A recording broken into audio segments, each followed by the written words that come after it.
The wait is over. Brookline Strong is live now.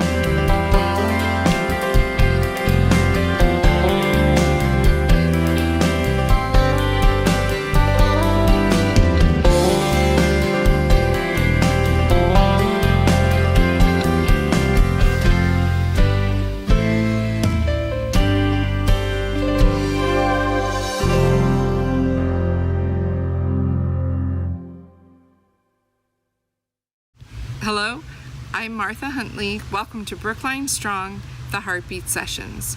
We are all here to honor and to celebrate our heroic essential workers that have been here and continue to be here while we fight through COVID-19. We are also here to honor everyone peacefully working towards social and racial justice. These are essential times for us to do the hard work of listening and the necessary work of doing. I am so grateful to all of the participants tonight. We have beautiful performances and tributes to share. I want you to know that you can share comments in the comments section on social media. We would love your thoughtful messages. I'd like to thank Phil Schroeder for being so incredibly helpful in the production, editing, everything with this event.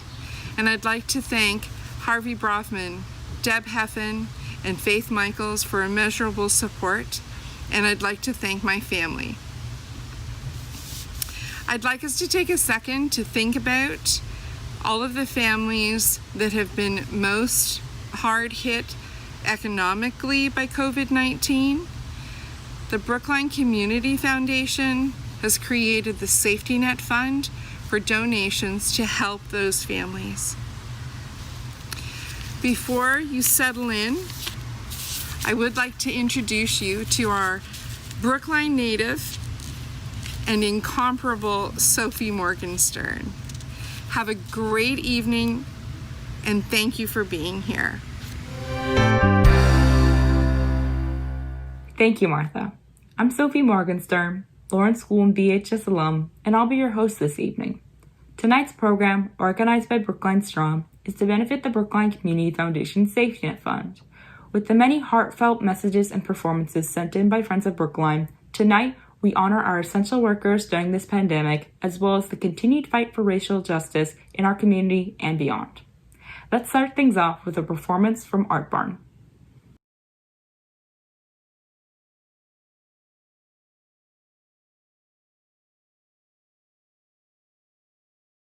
Like this brief day, my light is nearly gone. But through the night, my children, you will go on. You will know heartache, prayers that don't work, and times of bitter circumstances. But I still believe in second chances.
This next section is for kids and family. Starting us off is Grammy Award-winning storyteller Bill Harley.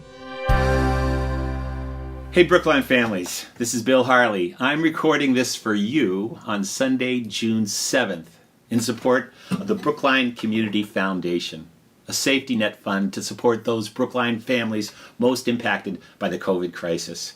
Any donation you make today will go directly to the safety net fund, so I hope you'll think about doing that. In order to encourage you to do that, I'm going to sing a couple songs for you that I have written. All right, and I hope you enjoy them, and then you make a donation.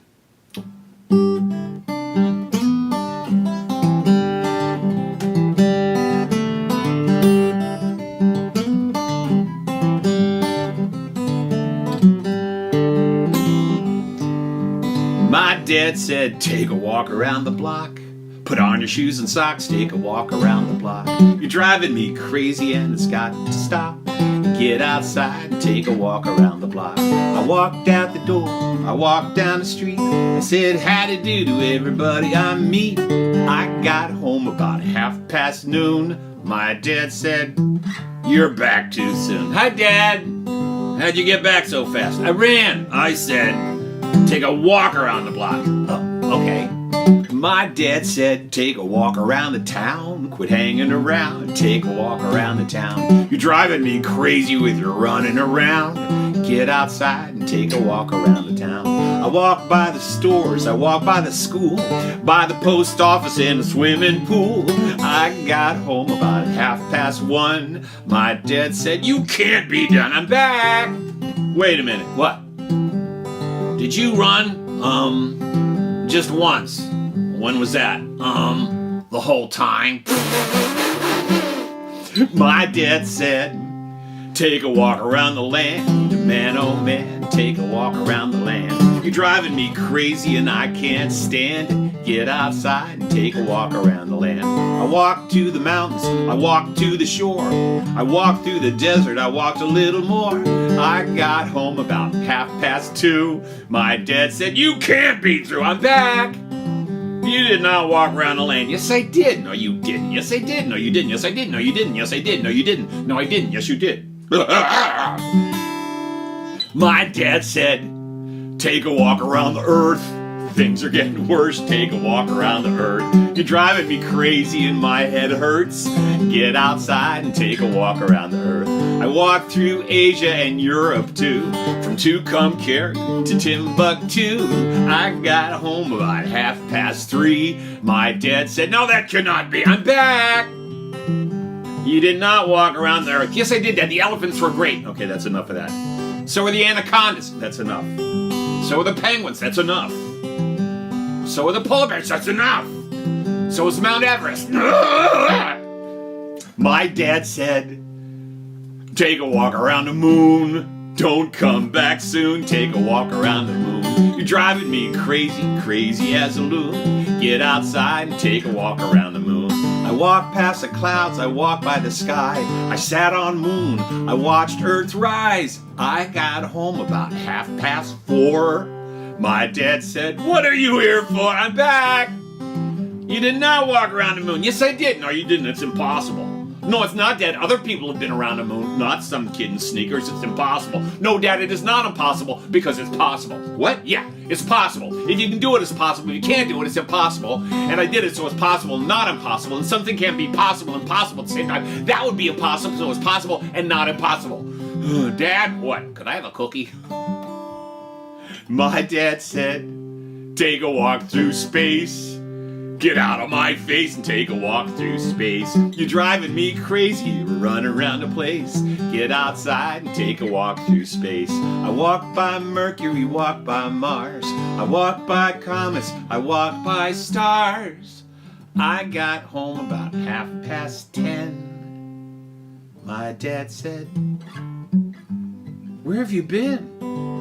Well, Dad, I was in outer space. I know, but what took you so long? Well, don't be ridiculous, Dad. You can't go to outer space and come back in an hour. That would be impossible. Yeah, okay. Dad, what? Can I have a cookie now? No, it's really late. It's bedtime. No, Dad, it's not bedtime. It's cookie time. No, it's late. It's bedtime. No, Dad, it's cookie time. It's bedtime. No, it's impossible. It cannot be bedtime. Why not? Because we haven't had cookie time yet. You can't have cookie time after bedtime because you'd be asleep, so you couldn't eat the cookie. So it's impossible to have cookie time after bedtime. You have bedtime after cookie time before bedtime. Eat the cookie, then you go to bed. Can I have a cookie? Take the cookie. I love you, Dad. I love you too.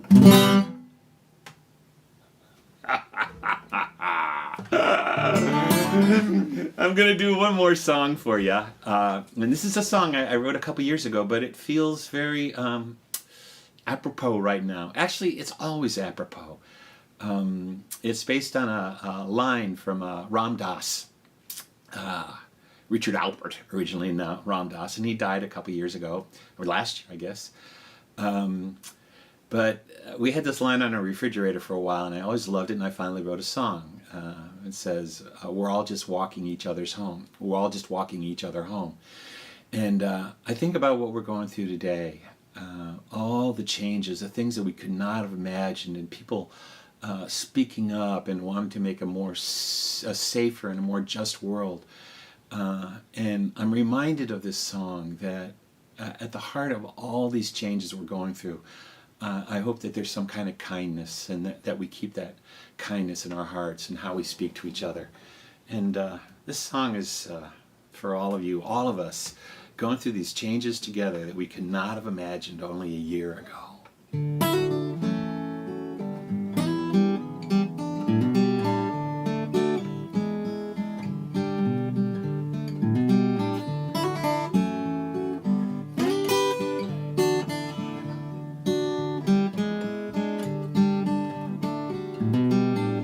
Don't go thinking that there's something you owe me. We're all walking each other home.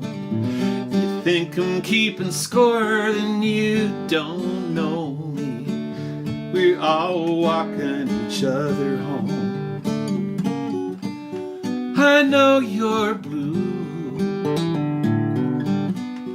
I've been there too.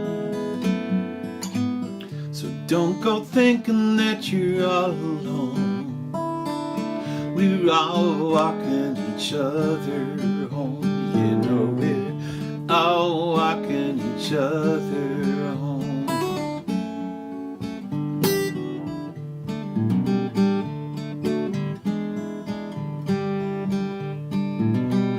When the night is dark and the road is long, all walking each other home. And when you're thinking that you're not that strong, we're all walking each other home. When you lose heart, I'll take your part. And when your life is sinking like a stone, we're all walking each other home. We're all walking each other home. When you're thinking that all your dreams have died, remember that someone at your side.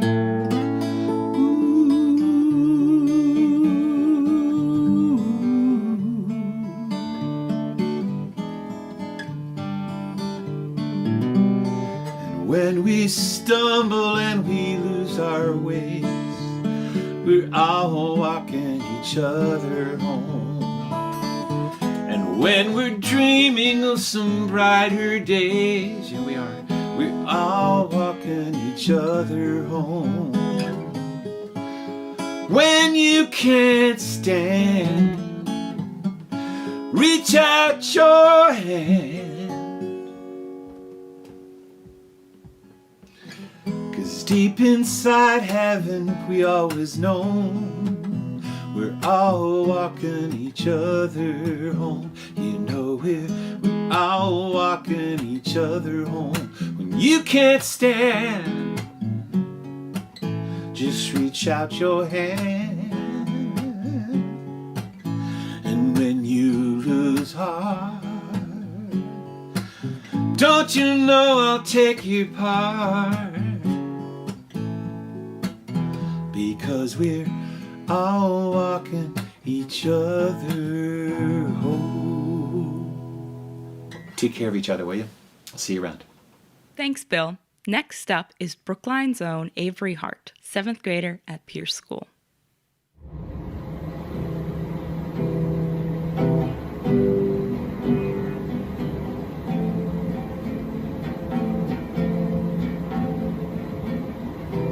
I don't wanna be a girl no more, no more. I just wanna see your face at home.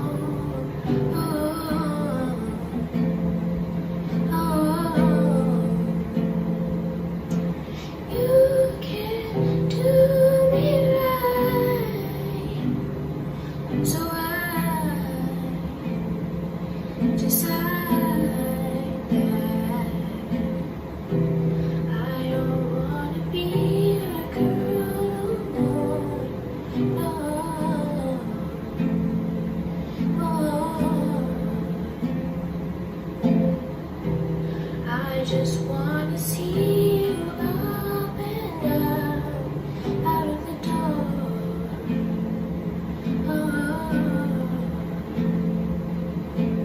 You can do me right,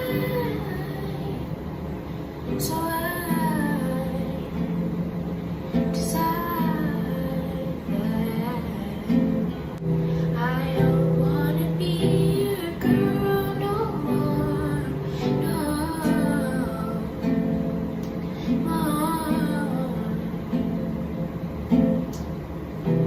I don't wanna be a girl no more, no,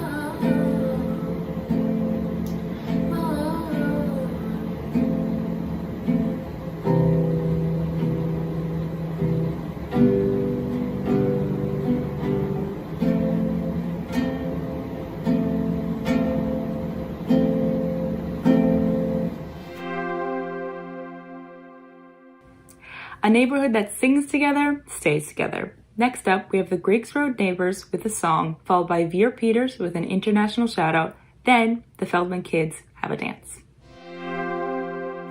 Hello, Griggs Park. Happy Sunday. Luckily, we've got a little bit of parting in the clouds for this special song for tonight. We'll be doing Somewhere Over the Rainbow.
dare to?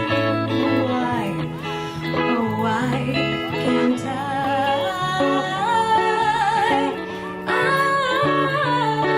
someday wish upon a star, wake up where the clouds are falling high.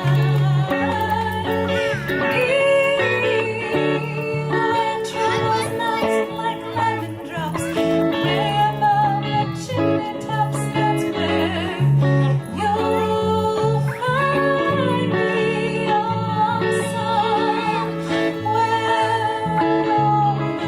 the rainbow, way up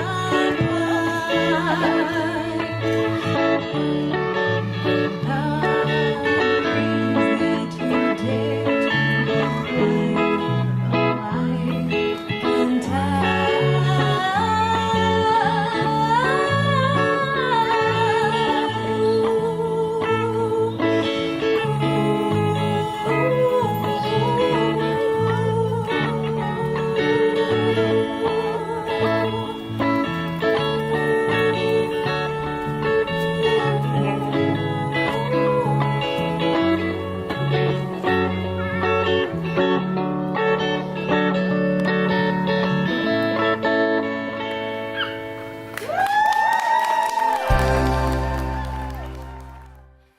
Hey Brookline! I loved living in your neighborhood last year in summer. Now I'm back in Germany, and here we are dealing with the COVID-19 pandemic and fighting for racial justice as well. We will get through this. Stay healthy and stay strong, everyone. Be safe and lots of love from Germany. Hi liebe Leute in Brookline! Ich habe letztes Jahr im Sommer bei euch in der Nachbarschaft gewohnt und es war wunderbar. Jetzt bin ich zurück in Deutschland und auch hier kämpfen wir gegen die Covid-19-Pandemie und gegen Diskriminierung. Wir schaffen das, bleibt gesund, bleibt stark und viele liebe Grüße aus Deutschland. Brookline Strong.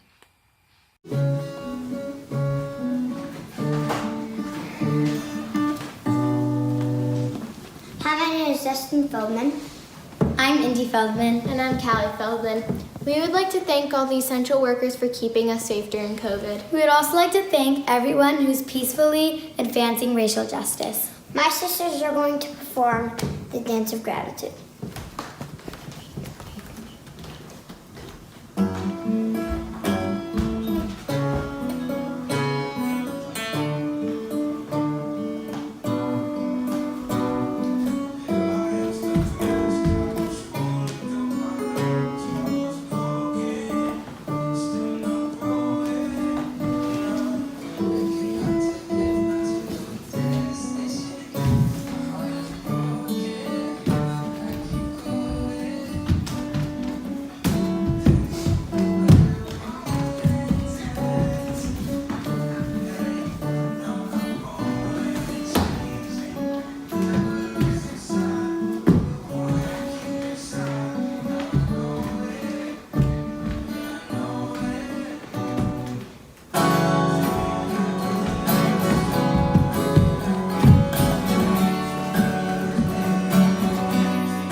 Thank you. Yeah, thank you. Nice job, Feldman family. Our next guest performs an original piece. Here's Antonia Duffield from Pierce School. Hello, my name is Antonia Duffield. Today I will be performing a song I wrote called Part of Our Lives. It is dedicated to all the first responders who are risking their lives to save others. Thank you.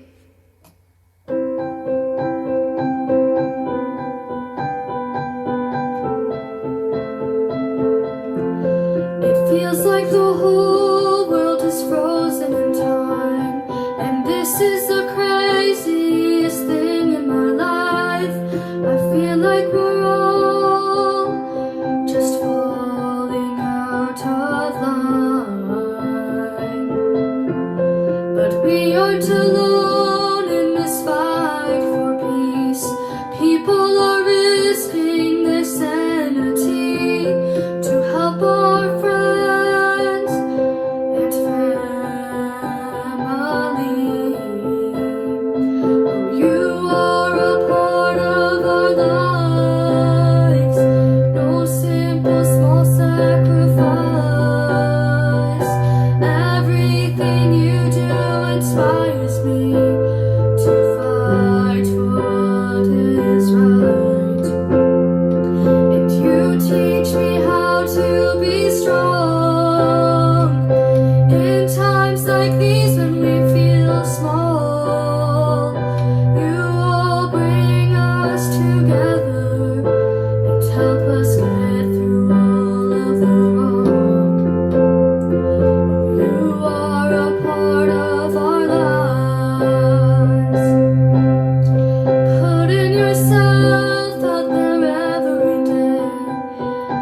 isn't an easy price to pay. You help us all and lead the way. And without you, we would all be nowhere, and there would be so much more hurt and despair. You saved us all from our worst nightmare. Oh, you are a part of our lives. No simple small sacrifice.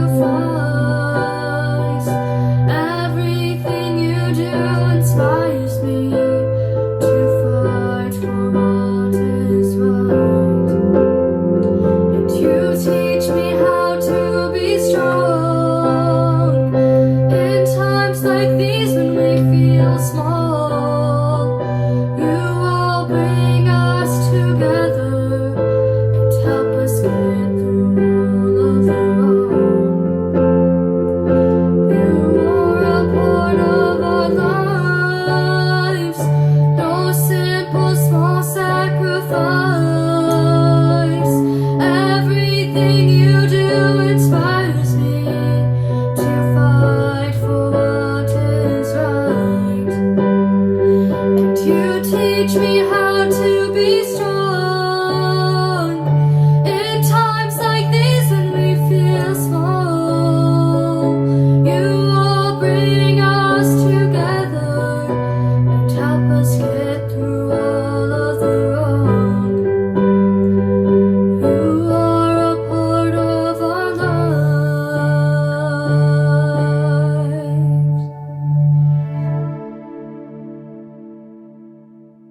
What a nice tune. Thank you, Antonia. Right now, I'd like to stop and give a shout out to the class of 2020.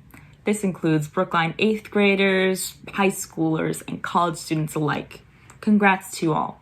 Although many of your ceremonies could not take place in person, a great job was done making the most of them. Here's some highlights from BHS's socially distant graduation.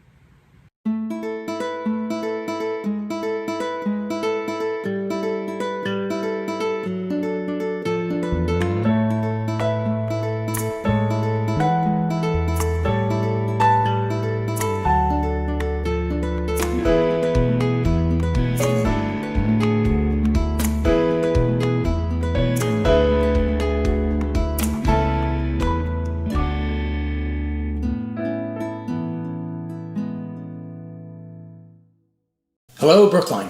I'm Joe Kennedy. I just wanted to reach out and say thank you for doing all of this.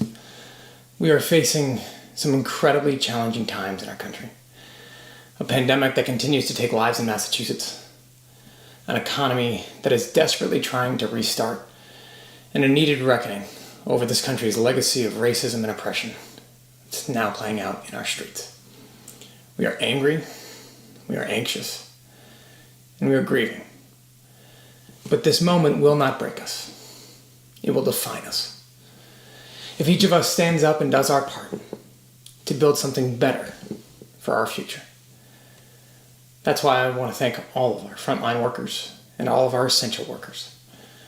Over the last few months, you've put your own lives at risk to keep us safe and to keep our economy running. From our doctors and nurses, to our first responders, to our service industry workers and delivery drivers, thank you. And I want to thank every person that's taken to the streets to fight for racial justice in the wake of George Floyd's murder. We need to be more than allies in this moment. We need to be activists for a system that will finally make good on the words that Black Lives Matter. The work ahead for this country is the work of a generation. It will take all of us together. We will get through it together. And we will build something better together. Thank you all. Stay Brookline Strong.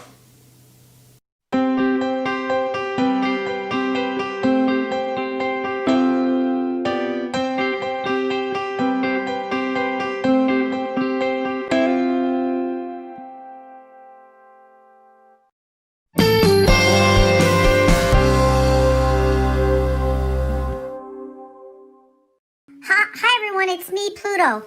Whew, life is rocking and rolling around the world, and these days can be pretty scary and overwhelming. So I know that everyone is trying to follow the bouncing ball of life to know what's happening, but maybe also take some brain breaks from eating so much news. It's not good for your ticker or your anxieties to listen to the same stories over and over and over. The 24-hour news stations, they're like crack cocaine or M&Ms for the humans, okay? Okay, because it can be habit forming, and it's purposely built to bombard your senses and train you to think that you can't miss anything. But it's okay to miss a little bit, except blueberries under the kitchen counter, okay? Those 24-hour news stations, they're programmed to program you and keep you gluing to it, okay? So even I can see that, and I'm partly blind, okay? They do tricks to make the adrenaline build up, and as your little brains race all around your screen trying to keep up, you're acting like cats that are chasing a laser pointer. It's like circuit training for your senses, except you have to take a little bit of break from the brain burpees and let some things just be absorbed, okay? You don't even realize it's happening, but as four-leggeds, we watch you from our vantage point on the sofa. Okay, it starts really innocently. You're just watching and listening to the big talking head on the screen, blah, blah, blah. Then, what's in the little moving picture box up there in the corner? And so your eyeballs, they start trying to figure out what's playing in that little window. But the ears are still hearing the blah, blah, blah from the giant talking head. So unconsciously, you're playing a cerebral game of connect the dots. Wait, what's that headline sliding across the bottom of the screen? What did that say? Darn, I missed it. Okay. I'll wait. It's going to come back. It always comes back. Oh, stock tickers. Look at them jump around like a kangaroo with a Fitbit. Green, red, green. Damn. All the dollar signs are flying through the space-time continuum of your mind. Uh-oh, there goes my vacation. Ooh, wait, here comes my new fridge and stove. Oh, I'm never going to retire. Ha, I'm retiring early. Just stop. I missed that ticker slider again. Wait, what did the big talking head just say? Oh, look, the sun is coming out tomorrow. Nice. Oh, no, rain on Friday. Another little window on the world pops up. Where's that? Who are those people? Oh, the Dow is down. Damn, I missed the ticker again. Oh, look. Tonight they're going to have an in-depth report on the same thing that they're talking about right now. In-depth is so much better than surface depth. Oh, the giant talking head, it just changed. Geez, who picked his tie? Darn, I missed that ticker again. Oh, the Dow is up. On and on. It's not good. Your brain is doing burpees, and you need to stop for a while. You need to do some snore meditations. You need to have a snack. You need to go out and sniff the air a little bit and maybe put some toes on the grass, okay? So the world, you need to do a little bit of slowing it down for yourself, okay? Stay safe, everybody. Breathe. Well, that's one kind of self-care.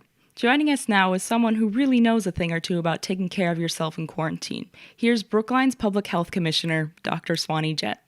Hello, Brookline residents. First and foremost, I want to thank you for wearing a mask. You have saved many people's lives, and also you have protected yourself. As we go through the phases of reopening, it is paramount and essential that you continue safe distancing and wearing a mask. Remember, by wearing one, you save not only yourself, but you may save somebody else's life. Thank you, and congratulations to you. Hi, it's Noe from Matt Murphy's. We miss you all so much, and we hope that everyone's doing great, and we can't wait for you to come back again soon. Thank you for everyone who's supported us doing takeout. It's so great to see all your faces. And thank you for all the frontline workers for keeping us safe. And here we have a demonstration of a blackberry smash for you. Hi. Take care. Okay, we have our ingredients here. Gin, tonic, some lime, blackberries, and mix of herbs, and a shaker. And I made these cute little ice cubes with rose petals and fruit.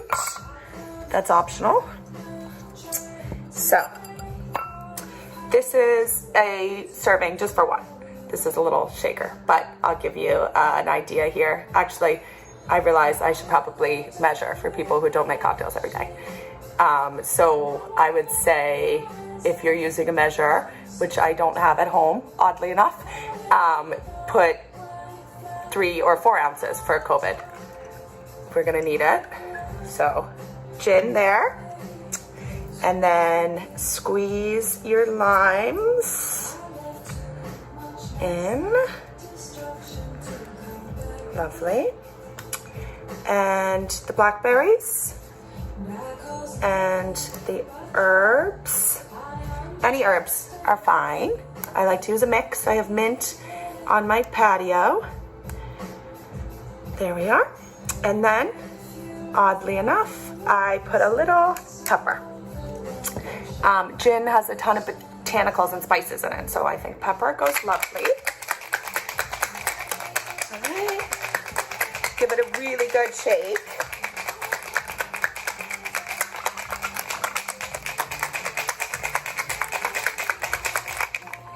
Okay.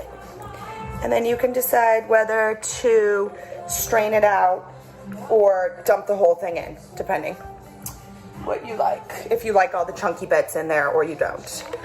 I will strain it out just for a better look. Okay. And really get everything out of the bottom. Okay. And then a splash of tonic, just so it's not too boozy, or none if you want it to be too boozy. And a little garnish and a little pepper on the top. And that's a lovely quarantine blackberry smash for you. Cheers. I hope everyone's doing great and we can't wait to see you soon. Our next guest has great info about beating loneliness while staying at home and social distancing. Here's Harvard professor and social scientist Arthur Brooks. Hi friends, I'm Arthur Brooks. I'm a professor of the practice of public leadership at the Harvard Kennedy School and a senior fellow at the Harvard Business School, but most importantly, I'm one of your neighbors in Brookline, Massachusetts, a beautiful place that we all love living. We're all stuck during this coronavirus lockdown and we're looking for ways to make our lives better, so I want to give you a little bit of advice, something that I do for a living. I teach a class at the Harvard Business School on happiness, and so I want to give you one piece of advice that you might be able to use that I teach my students about. A lot of people are telling me that they're suffering from loneliness. I mean, maybe they're quarantining with somebody they love, but they're not seeing as many people, and it's kind of taxing. It's psychologically difficult. I get that. If you're feeling uncomfortable because of loneliness, because your lack of contact with enough people, what's going on is that you have a problem, which is a lack of a neurotransmitter in your brain called oxytocin. Oxytocin is produced by the human brain to bond us to one another, and it's an elixir of happiness. It's really important. If you don't get enough of it, you don't feel good, and that's what a lot of people are feeling when they say, I feel almost physically uncomfortable from this loneliness. That's what's going on. How do you get more oxytocin? The answer is the brain produces it in response to eye contact and touch. You're not getting enough of those two things, even if you're quarantining with a friend or a loved one. Why? Because you react to that person that you live with the same way you always have, but you don't have enough contact with enough other people. Okay, so I'm going to give you a few steps of advice that can make this better. Number 1, stay off social media. Now, I know, you feel like you want more contact, you're going to go to social media and contact all the people that you typically talk to on social media. The problem is, no oxytocin, because there's no eye contact and there's no touch. Instead, use technologies where you have eye contact, like FaceTime, like Zoom, like Skype. It will make you feel a lot better. As a matter of fact, I recommend that you therapeutically use those technologies for between 1 and 2 hours a day. You'll feel a lot happier. Off social media, on face-to-face technologies. That's number 1.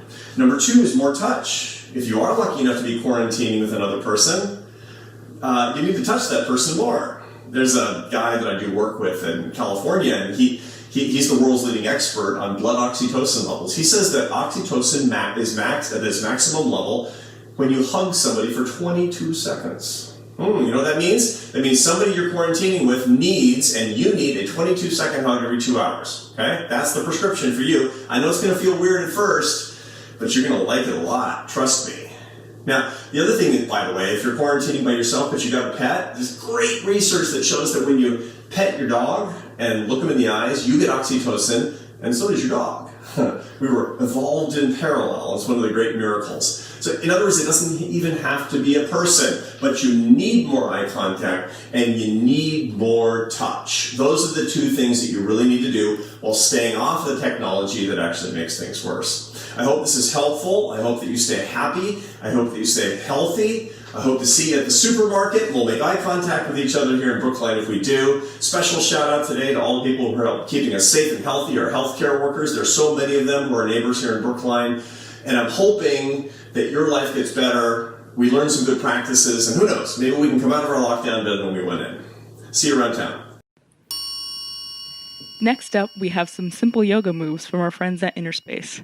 Namaste. Hi, this is Ellie Dunford. I'm the owner of Inner Space. We've been on Station Street for about 18 years. We're right down the street from the Puppet Theater, next door to Feet of Clay. And I also used to be the owner of Cuckoo Cafe. You may know me that way. Now, in the old days, I used to feed you lots of delicious treats, coffee, scones, and all that. I can't do that anymore. But I can serve up some delicious yoga snacks for you.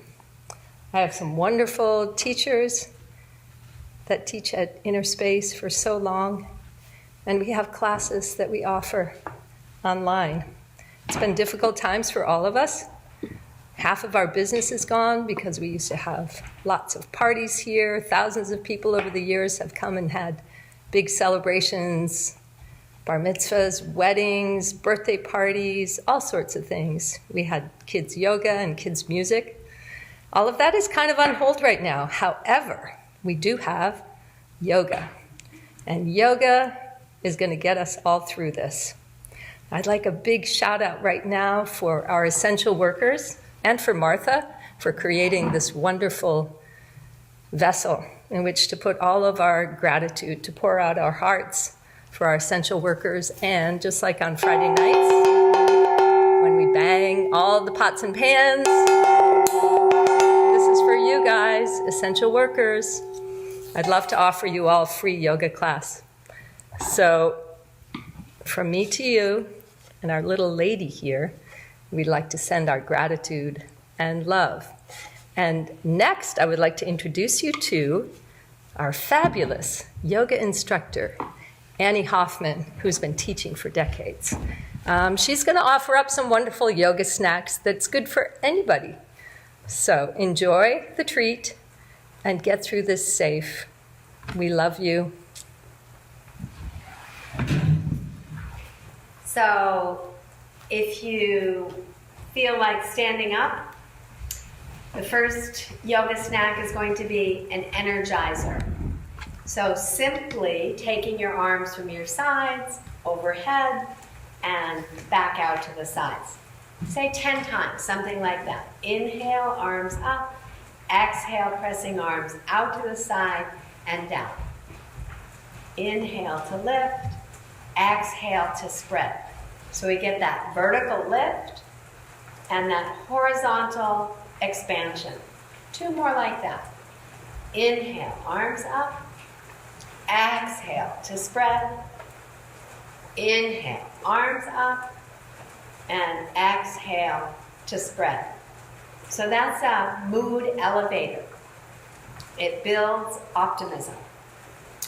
Now for those of you feeling tension in the shoulders and neck, very common place to hold our tension, I'm taking shoulders up and back.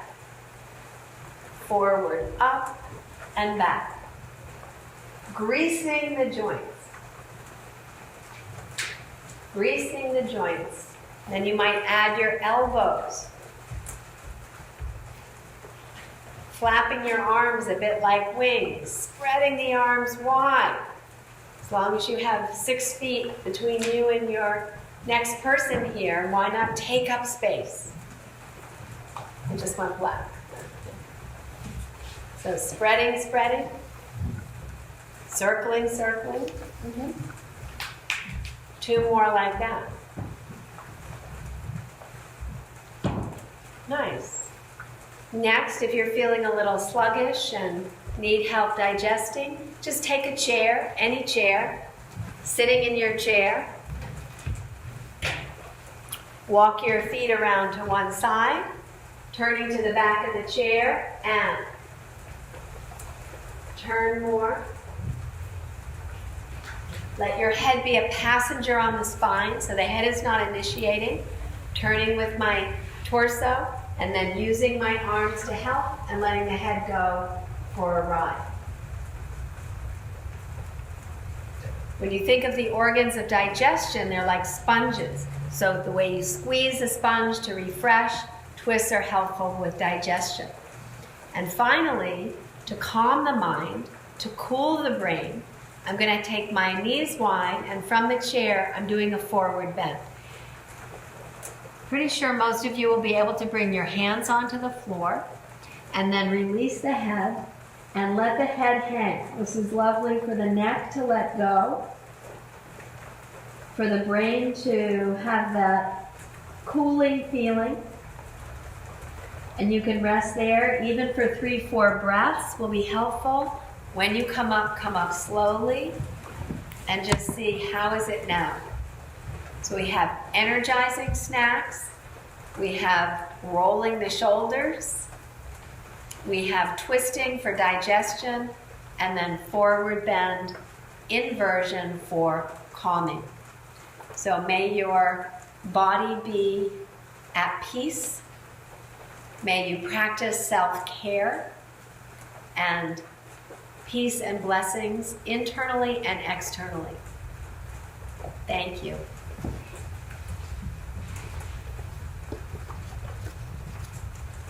Thank you. Bye-bye.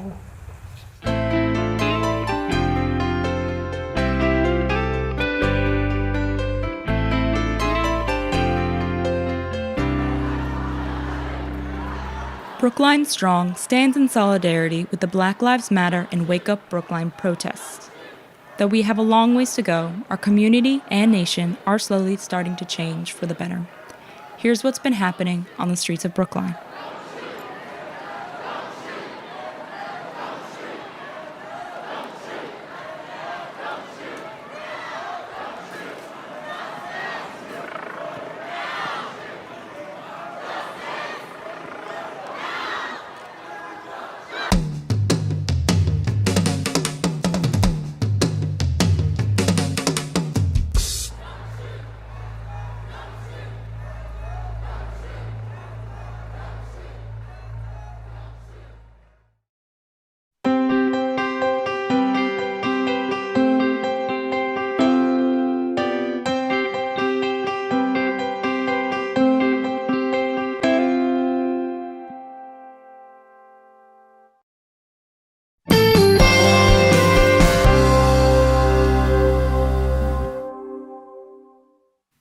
Coming up is a performance by former Lawrence mom.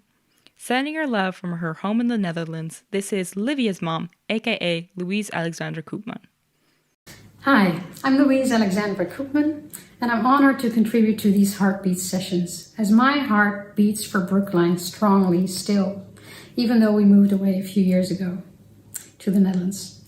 My family and I lived in Brookline for many years. Kids went through the schools there, and every day we're grateful to have experienced living in such a beautiful town with top-notch education where great values are taught in the schools, life-saving healthcare, a vibrant creative arts and music scene, but above all, a very supportive, respectful, friendly and strong community of friends that we very much miss.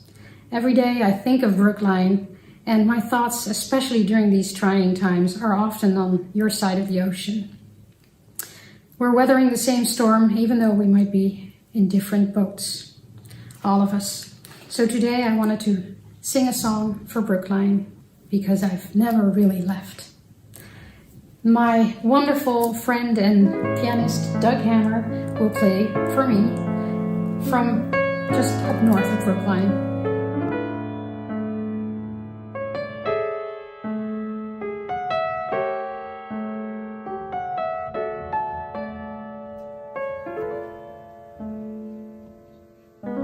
I tried to get away from you, to leave the past behind me.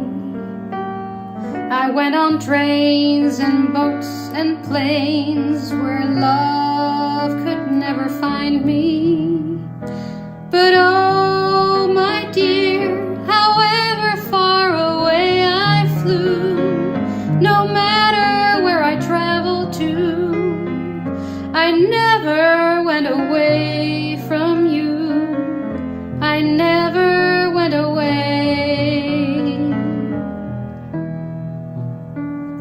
Whenever I would lose my way without a star to guide me, I always found I'd turn around and you'd be there beside me. And so, my dear, however far away I flew, no matter where I traveled to, I never went away from you. I never went away. I tried to get away from you, to find myself a new love, a different place, a warm embrace, but all I found was you, love. I know, my dear, however far away I flew, no matter where I traveled to, I never went away from you. I never went away.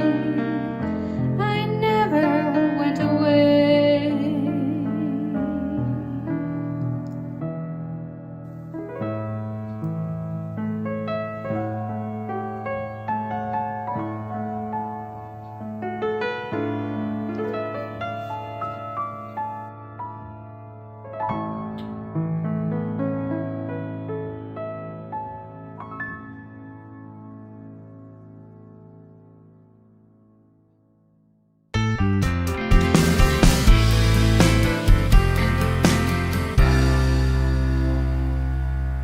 These Brookline singer-songwriter brothers have been making some great music. Here are BHS alums Nikki and Alex Gersten.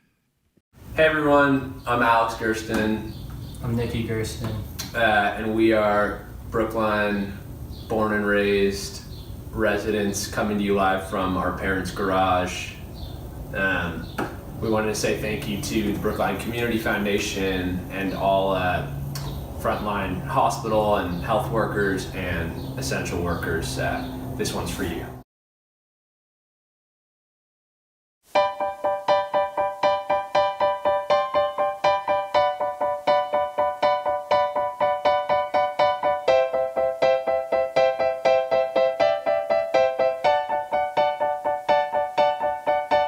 Baby, your touch gives me a rush, I'm addicted.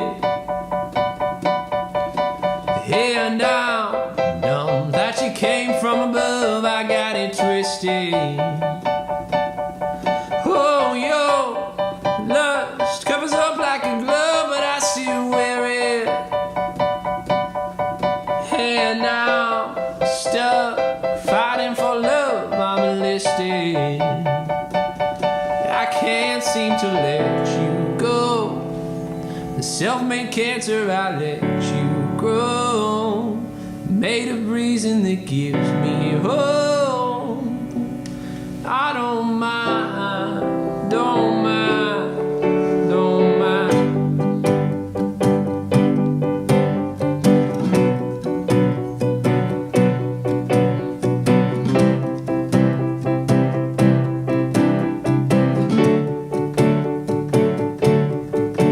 Maybe my eyes can see your disguise, but they believe it. And your smile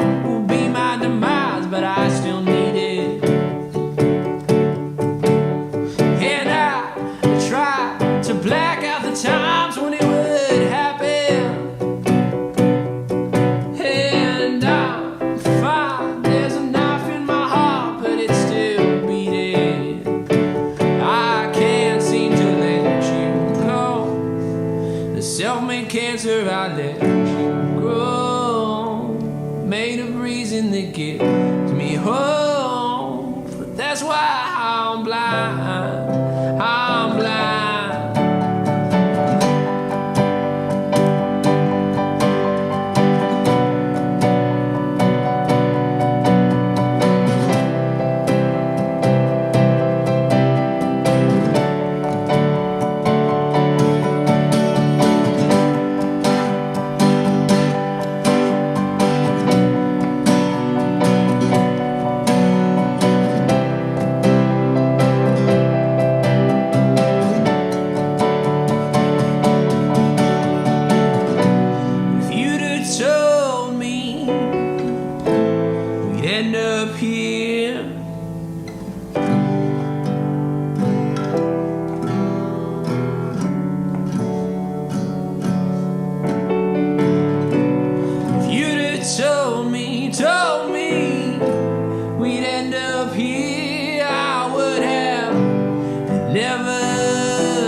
Up next, we have master songwriter Chris Smither. Take it away, Chris. Hey, I'm Chris Smither, and I'm sending this song out to the Brookline essential workers. Any donations made to the Brookline Safety Net Fund are appreciated. It's been set up to help any of your Brookline neighbors who may be in financial need due to COVID-19.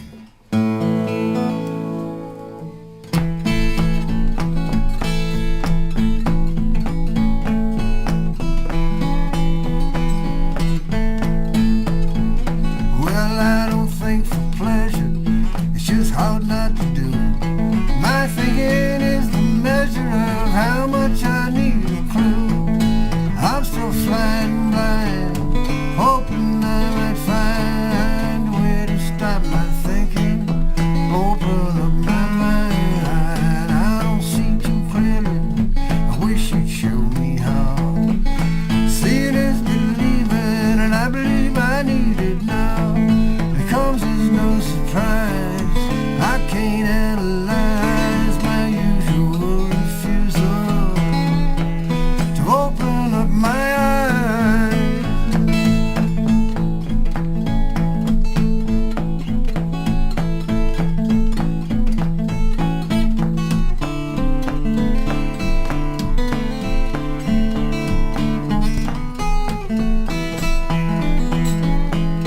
Oh, my feelings hurt me plenty. Not feeling hurts me more. Feelings got me kneeling down, wounded to the core. Not feelings got its charms. You find out who it harms when your lover soon discovers you can't open up your arms. It's like being in a prison, you lock yourself inside. Limited perspective, even with eyes open wide. But I can't walk no more through scenes I've seen before. Come to me, bring a key, open up the door.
Up next, see how a few locals pivoted their businesses into manufacturing life-saving PPE. As COVID-19 began to spread, a maker movement began to spread, connecting designers, engineers, and medical workers all over the world through thousands of Facebook groups, Slack channels, and forums, determining how they can best use their skills to fight the virus. Within the global discussion, local makers joined forces to focus on needs, forming the Boston Makers. As a group, we put our brains, hearts, and 3D printers together, talked to local healthcare workers and suppliers, determined our makerspace's capacity for manufacturing, and made a game plan. Lowell Makes began prototyping 3D printed respirators, working with medical experts at MGH to test filtering and breathability. With the design verified, they began printing, gathering volunteers to help them assemble and distribute the respirators to local hospitals. Fab at CIC researched the best cloth mask designs and landed on the Olsen mask developed by nurses at Unity Point Health in Iowa. They rallied the sewing community, and together they sewed over 4,000 cloth masks. Boston Makers and several other makerspaces jumped on board with Fab at CIC and helped produce fabric masks as well.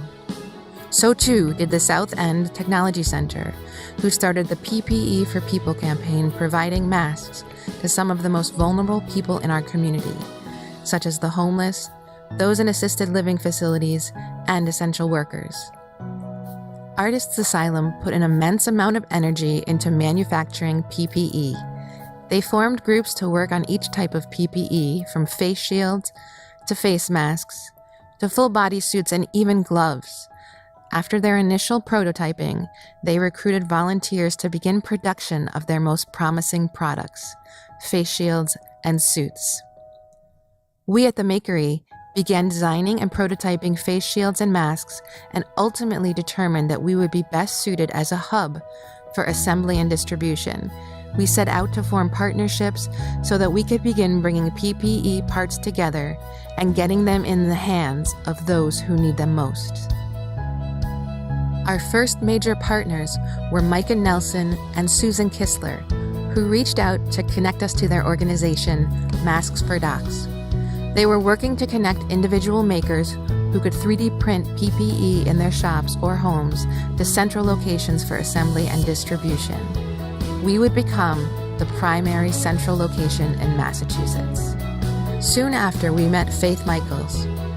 An active member of the Brookline community, Faith took on the role of liaison and organizer between those making PPE and those who needed it. She not only made connections, she was there to solve any problem that got in the way of putting PPE in the hands of those in need. Lastly, after being connected through Faith, we worked hand in hand with Jeremy Katz, founder of JK Automotive Designs. He and his partners in the automotive industry had already begun a massive effort to manufacture tens of thousands of face shields and needed a place for assembly and distribution. Through the assembly lines we set up, the Makery, the Brookline Teen Center, and CrossFit Coolidge Corner, we continue to serve the community, but in a new way. The only remaining step was recruiting a team of volunteers to begin assembling. With the generosity of the Brookline community, we were soon joined by hundreds of people, from librarians to Brookline High students, to family members of medical workers, to people who simply heard about our efforts and wanted to help.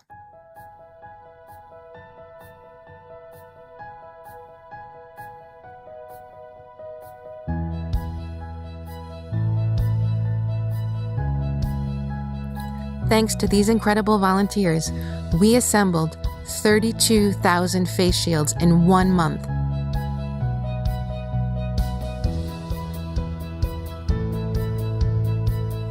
And donated them to over 100 hospitals, shelters, first responders, and essential local businesses.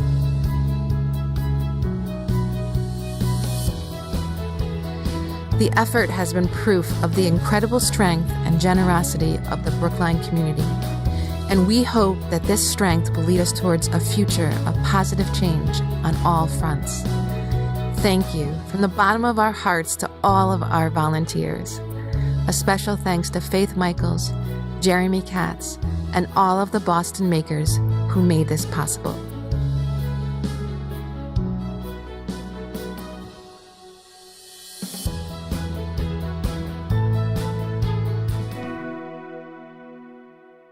Returning to his Brookline roots, here's Chef Christopher Kimball. Hi, this is Christopher Kimball. As you know, I worked in Brookline Village for, I guess, over 20 years.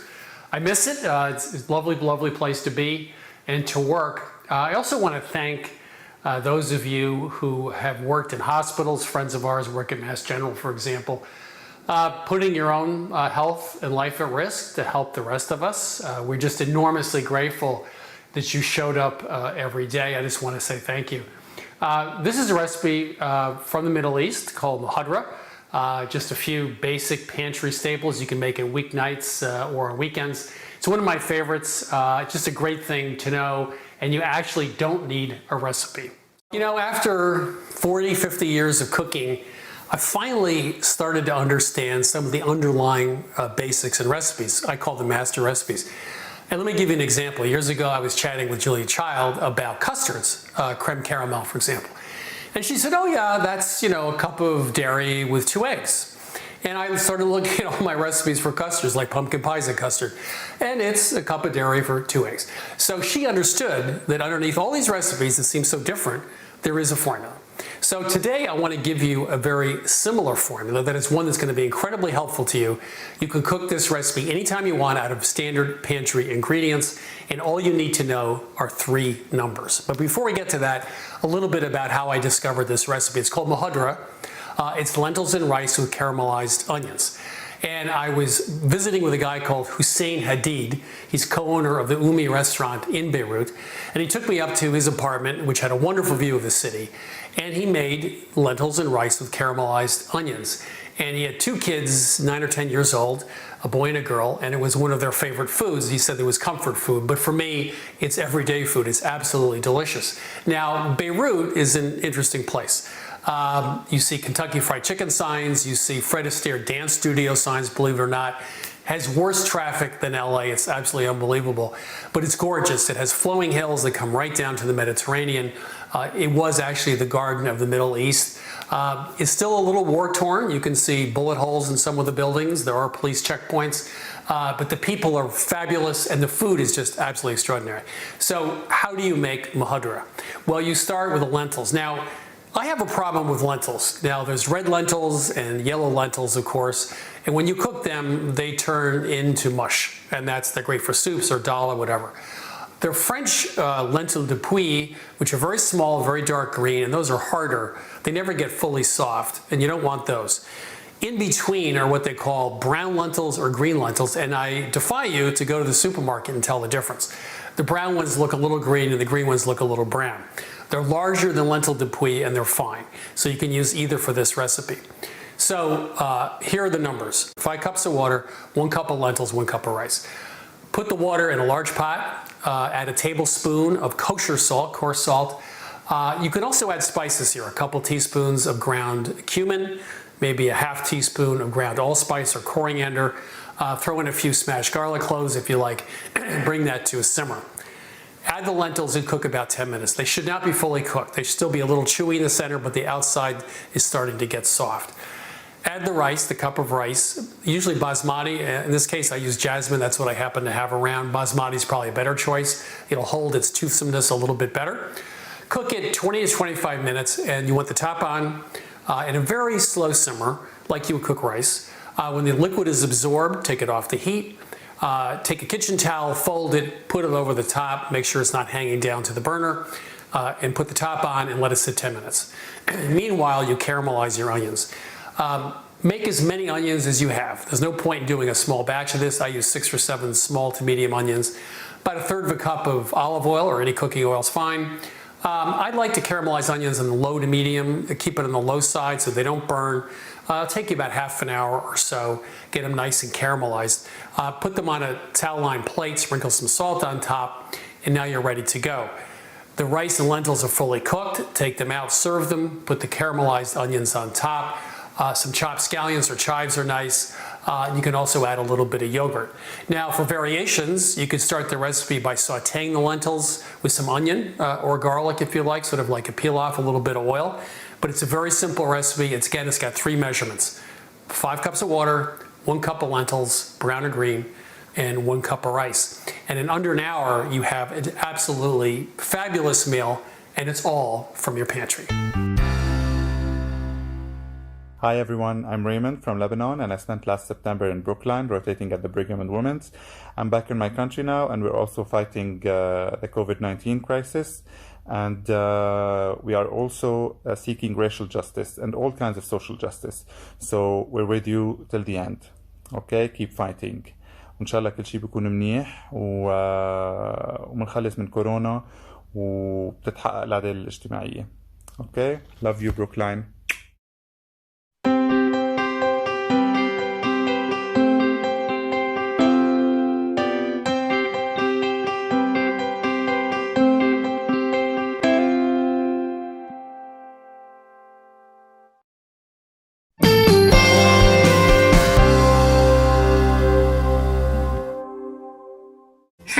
It's me, Pluto, and I'm going to tell you 6 jokes in 60 seconds.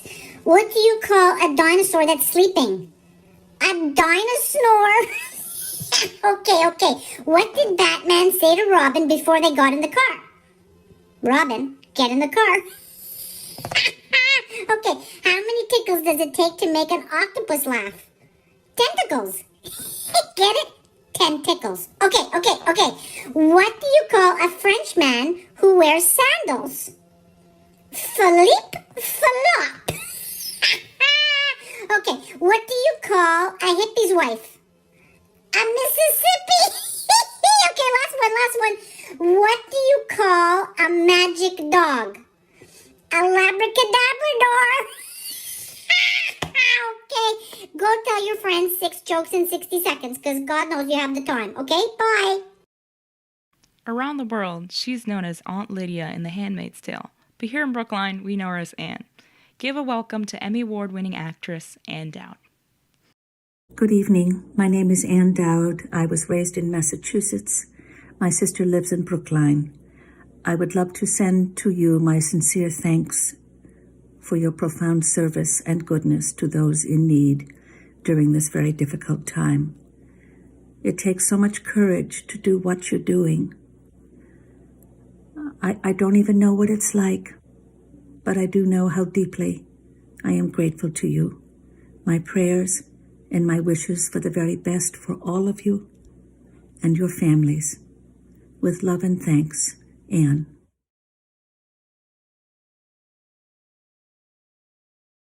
Thanks, Anne. Up next, we have a performance from a fellow BHS and Voices Boston alum. He's graced the stage of Broadway in Hamilton. Here's Nick Walker. What up, y'all? Nick Walker here, BHS class of 06. God, I'm old. I'm honored to submit something for this wonderful, wonderful event. I wanted to, from the bottom of my heart, express thanks and love to everyone who's been on the front lines of this thing since day one and really keeping the rest of us safe. And, I know that it's a really hard time and a time of just a lot of uncertainty.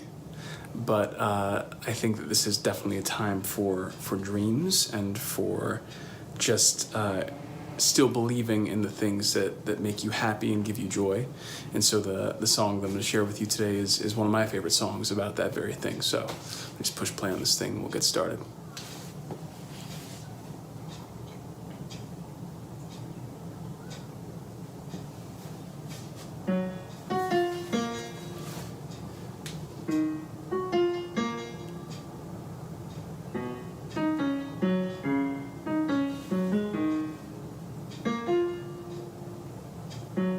One song, glory, one song before I go, glory, one song to leave behind, find one song, one last refrain, glory from the pretty boy front man. wasted opportunity. One song, he had the world at his feet. Glory in the eyes of a young girl. A young girl. Find glory beyond the cheap colored lights. One song before the sun sets. Glory on another empty life. Time flies, time dies. Glory, one blaze of glory, one blaze of glory.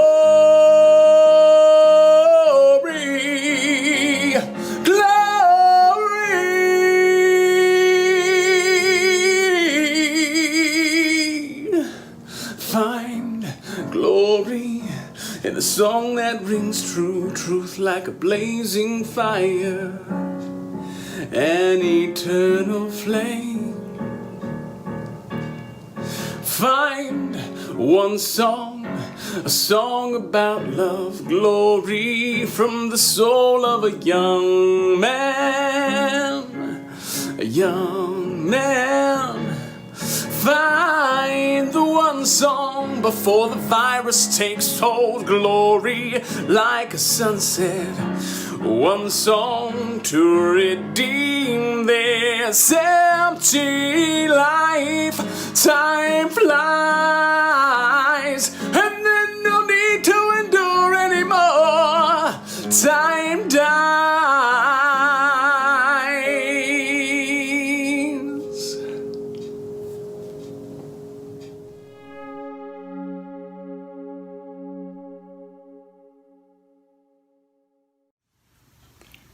Hi, my name is Betsy Frauenthal. I'm the Executive Director of Brookline Music School. On behalf of our board, staff, and faculty, I share our gratitude to the people of Brookline who are dedicated to serving others and making a difference. We believe in the power of music to guide us through these challenging times. Enjoy the performance.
I'm State Representative Tommy Vitolo, offering my deepest thanks to all of the government employees who have been processing unemployment claims, assisting with landlord-tenant problems, helping small businesses expedite loan applications and permitting, connecting people with testing and treatment, and doing so many other things to help people make it through such an incredibly difficult time in their lives.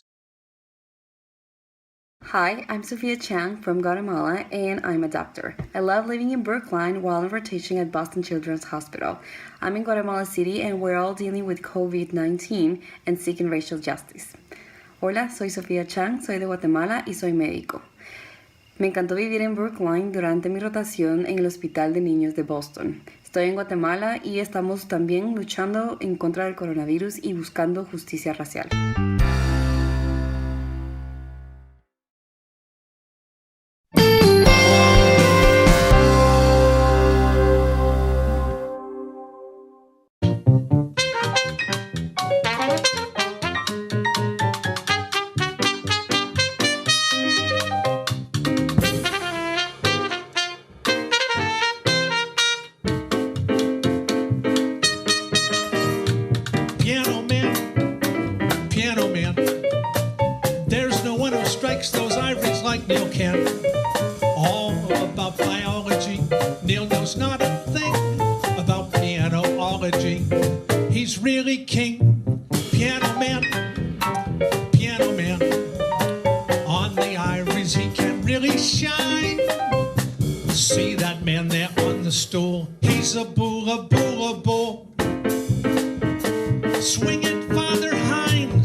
Hi, everyone. I'm Frank Steinfield, Interim CEO of the Brookline Community Foundation, and we're really thrilled to be a part of Brookline Strong. And I want to thank everyone who has worked hard over the past 3 months of the pandemic to keep Brookline safe, healthy, and operating the key services we all depend on. Here at BCF, we've focused on building up the safety net to provide frontline relief to any community member in need. We've offered this resource for years with our partners over at the Brookline Center. So when the COVID crisis hit, we had a structure in place to provide emergency assistance for the basics: food, rent, utilities, and other urgent needs like furniture or appliances or internet access. And as the economic impact has grown and spread, demand for safety net services has also grown. And we're incredibly grateful that the town and community have stepped up to support this important resource, which we expect will be needed for the long haul as things slowly come back. So if you or someone you know is facing hardship, please call 617-277-8107 or go online to brooklinecommunity.org/safetynet. Thanks, and stay safe.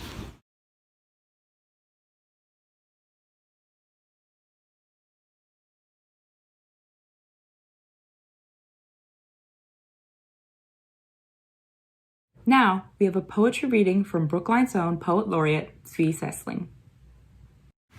Hi, I'm Tzvi Sessling. For the past 3 years, I have been very fortunate to be the Poet Laureate of the town of Brookline. And during that time, I did a lot of activities within the town, having readings at the library, going into schools, and generally bringing poetry to the people of Brookline. I want to thank Brookline Strong for inviting me to do this video, and I'm going to read from my book, The Lynching of Leo Frank. And I selected the poem called Oh the Boxcars for a reason. When my mother passed away, I looked through her books and found a book by Nellie Sachs, who in 1946 won the Nobel Prize for Literature, and she wrote a poem called Oh the Chimneys, about the chimneys that the Nazis had at their death camps, and it inspired this particular poem, which I feel goes with what's going on in this country today. Oh, the boxcars, filled with Jews like sheep shunted off to camps, filled with the smell of sweat, the smell of fear, the smell of death, filled with the dying, the soon to die, filled with grandparents, parents, children, all carrying what they had in one suitcase. All the boxcars filled with human sheep, the end of the tracks more than a shearing, with little bleeding and quiet ending, a noisy ending, no one cares. All the boxcars, transports of death, trains of indignity, no way out, the end of the line is the end. And I can only say that I hope that our country settles down and once again we have peace among all Americans, equality for all Americans, no racism, no anti-Semitism, and no more hate. Thank you very much for this opportunity.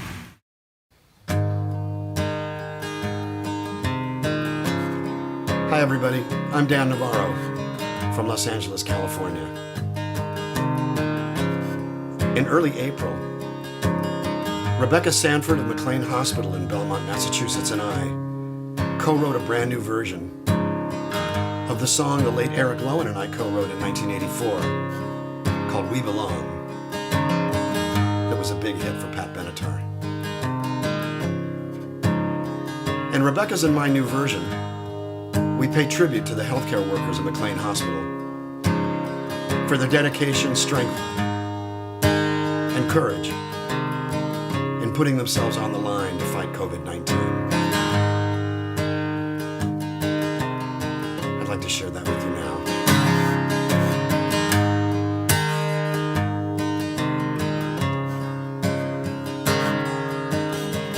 There are times we feel so frightened, there are times we feel alone.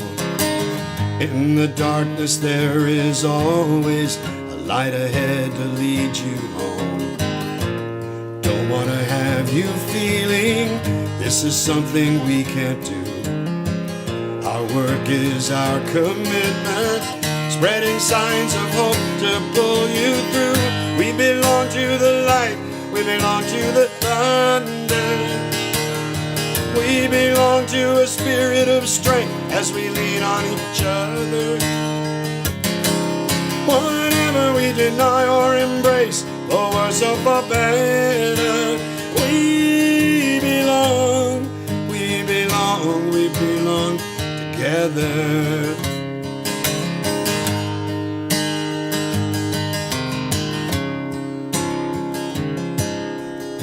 It is not a sign of weakness when you don't know what to say. This is a historic moment, testing us in every way. We're here to meet this challenge. It may be a wild ride. When it's dark, just look around you. You will find us right here by your side. We belong to the light, we belong to the thunder. We belong to a spirit of strength as we lean on each other.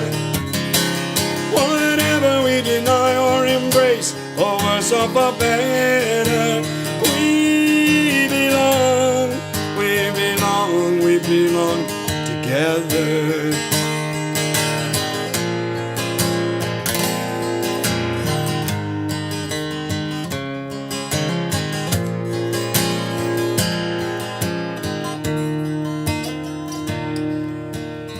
Close your eyes and feel the hope now. Close your eyes and feel it's true. Clear your mind, we'll do our best to help each other make it through. And every day we'll show you how much we really care. Working hand in hand together till things are better everywhere. We belong to the light, we belong to the thunder. We belong to a spirit of strength as we lean on each other. Whatever we deny or embrace, for worse or for better, we belong, we belong, we belong together. Lean on me and we'll get through this together. We belong, we belong, we belong together.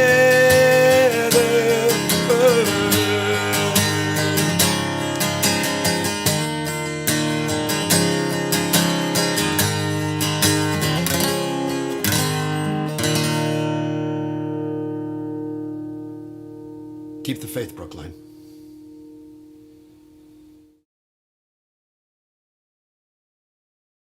We've got another musical treat coming up next. The Brookline Community Band joins us now to perform Water Music.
Hey y'all, Jennifer Magnus coming to you live and in person, pretty close to that, from the safety of my home in Los Angeles, California. And we are here in support of the Brookline Essential Workers. We are Brookline Strong. That's the point here. And I want to thank all of the essential workers, especially the folks at Brookline that are working so hard to keep us healthy and safe.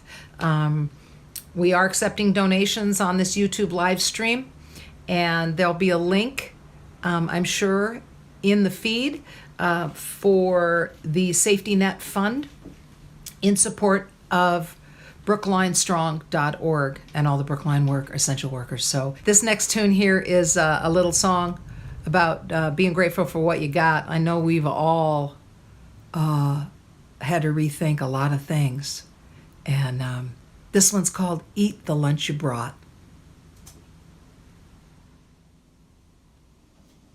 There's Garrett again.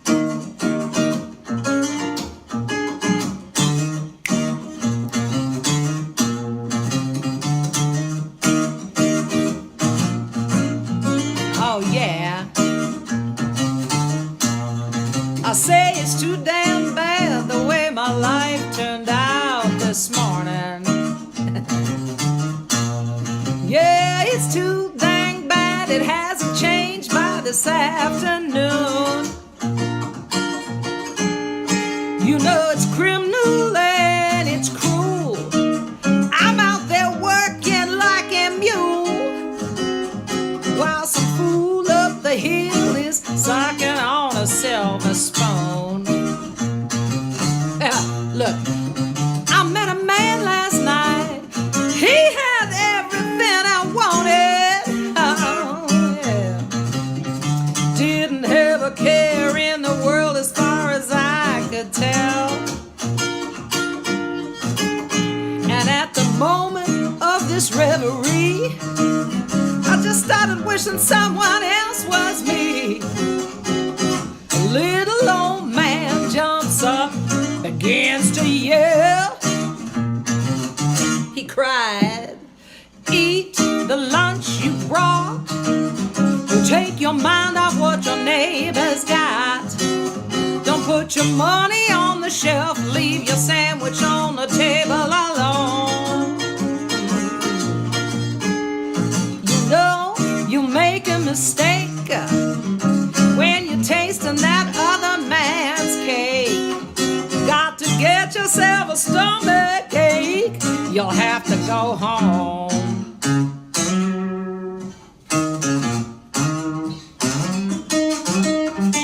Yeah, man.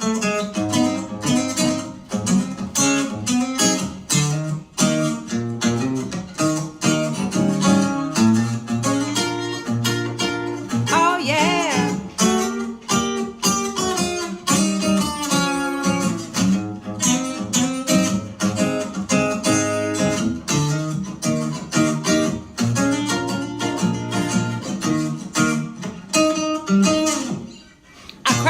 Eat the lunch you brought, girl. Take your mind off what your neighbor's got. Don't put your money on the train. Leave your sandwich on the shelf alone, babe. Don't do it.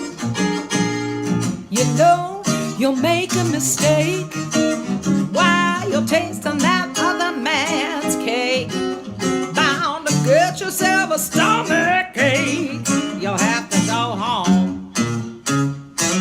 You know, I met this man last night. He had everything I wanted. He didn't have a care in the world as far as I could tell. As far as I could tell, you know. The moment of this reverie, I just started wishing someone else was me. Some little old gal jumps up, she begins to yell. Just like this. She said, eat the lunch you brought. Just take your mind on what your neighbor's got. Don't put your money down the drain. Leave your dinner on the shelf alone. Don't do it, baby. No, no. You know you'll make a mistake while you're tasting that other man's cake. Bound to get yourself a stomach ache. You'll have to go home.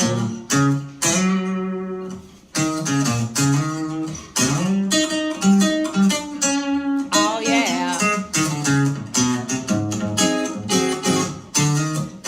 Yeah, man.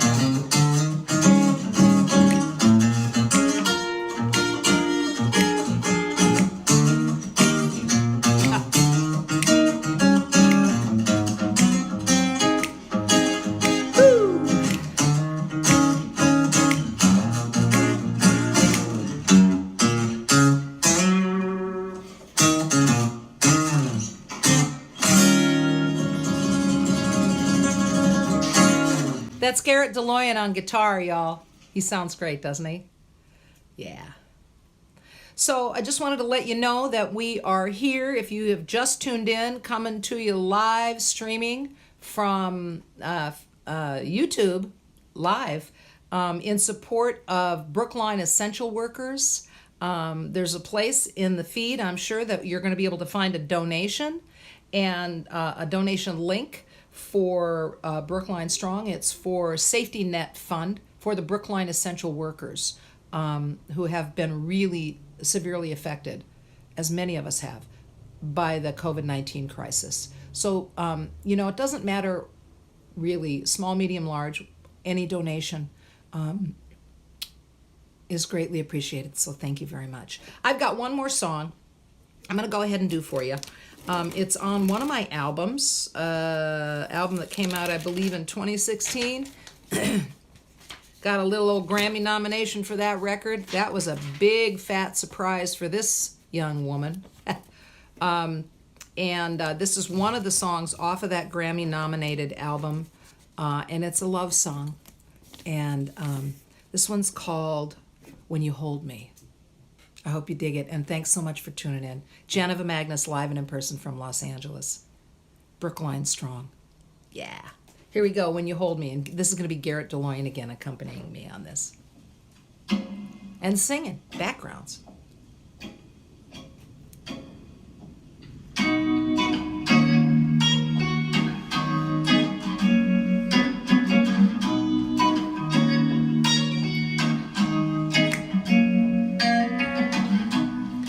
When the lights go lower, everything feels right. Been such a long, long day, my darling,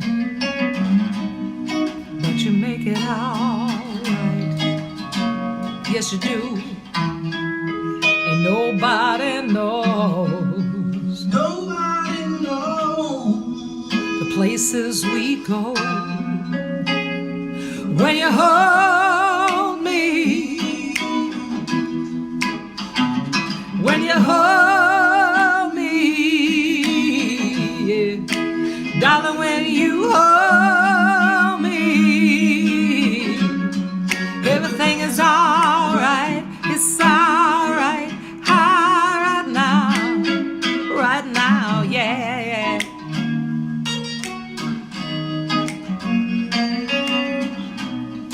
I'm alive in this moment right here.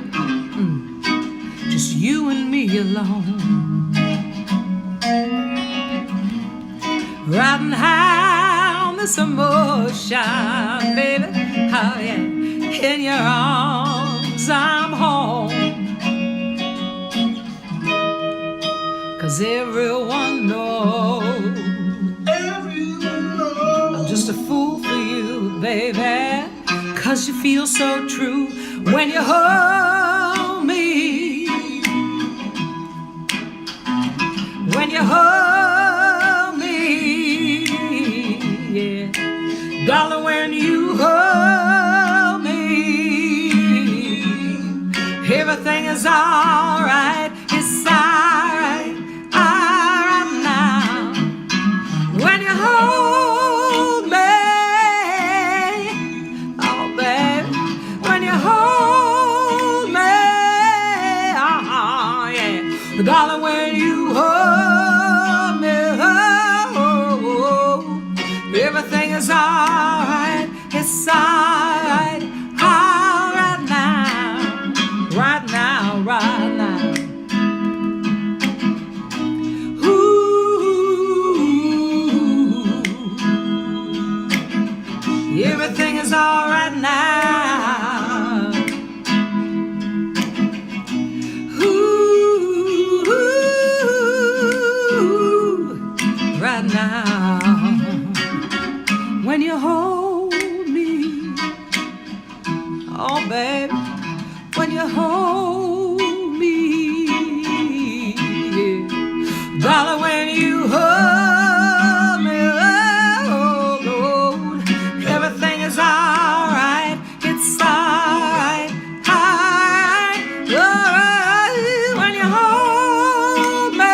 true story.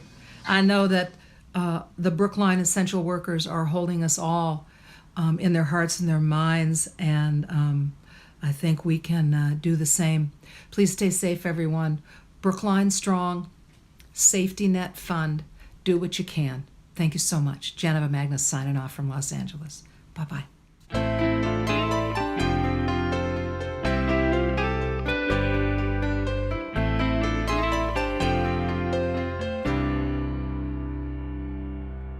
Hello, I'm Pedro Gonzalez from Guatemala. I am a doctor. I love living at Brookline while on rotation at the Brigham and Beth Israel. I'm currently in Guatemala City and we are all dealing with COVID and seeking racial justice too.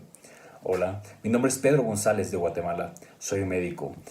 A mí me encantó vivir en Brookline mientras estuve en mis rotaciones en el Brigham y también en Beth Israel. Aquí en Guatemala, en la ciudad de Guatemala, todos estamos luchando contra el COVID y también buscando justicia racial.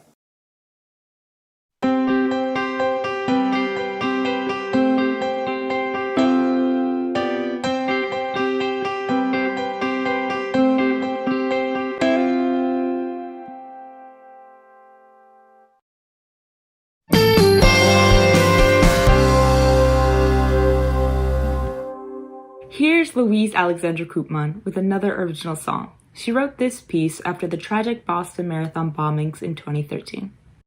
Thank you, Brookline Strong, for giving me this opportunity to share a second song in this special session for this important cause. I will be singing this in Utrecht, but I wrote this song a while ago when living in Brookline. It actually was a Martin Luther King quote that I read in the hallways of the Lawrence School that inspired me to start writing this song. Then, after the tragic Boston Marathon bombings in 2013, I incorporated the powerful words of another Martin, the young victim of that tragedy, to express his and my hope for the world. So today I will sing it for you ahead of its release, to an instrumental track with amazing musicians that are mentioned in the credits. It's called The Only Answer. Thank you, and love to all.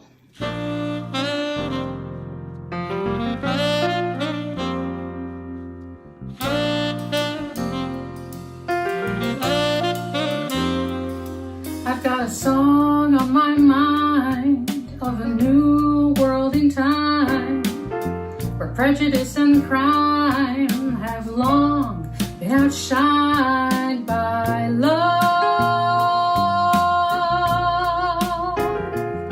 A world where no one's to blame for not being the same, where we all believe there's nothing above but love. No matter what the color is of your skin, whatever bed you're chosen to be born in, the love you fall in cannot be sin or held within. 'Cause love is the only answer for hate and violence, the cure. An eye for an eye leaves us blind. Let us try for mankind to let forgiveness endure.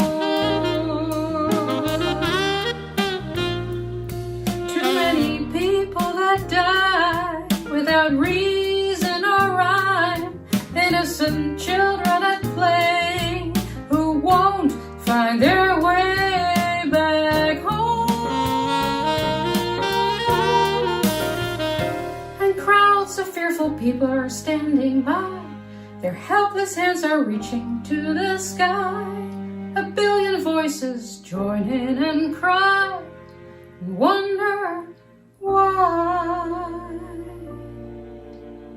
A boy said, no more hurting people. His wish for peace, simple and pure. Let's never forget these words that he said let love always endure. 'Cause love is the only answer for hate and violence, the cure. An eye for an eye leaves us blind. Let us try for mankind to let forgiveness endure. Oh, love is the only answer for hate and violence, the cure. An eye for an eye leaves us blind. Let us try for mankind to let forgiveness endure. Oh, love is the only answer for hate and violence, the cure.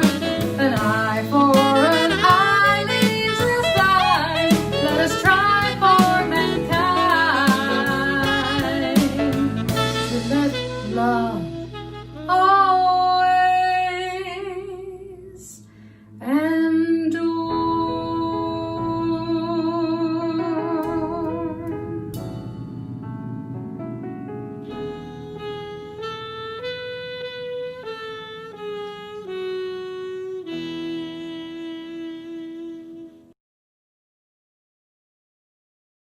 Hello, I'm Rabbi Jim Morgan. I am the rabbi and chaplain for Center Communities of Brookline. I wanted to share with you a song that I play very often on Shabbat with our residents. It's called Eight Dodim Kala. The words are Eight Dodim Kala is the time for lovers, my bride.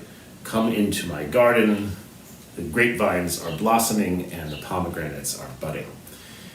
The music is from the Moroccan Jewish community, and the words are part of a piyut, a liturgical poem that was written in the 10th century by Chaim ben Sahel, who used the 6th chapter of Song of Songs as his starting point. So I hope you enjoy it. Eight Dodim Kala.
The Feldman family joins us again now to read the poem, Because We Love, We Cry.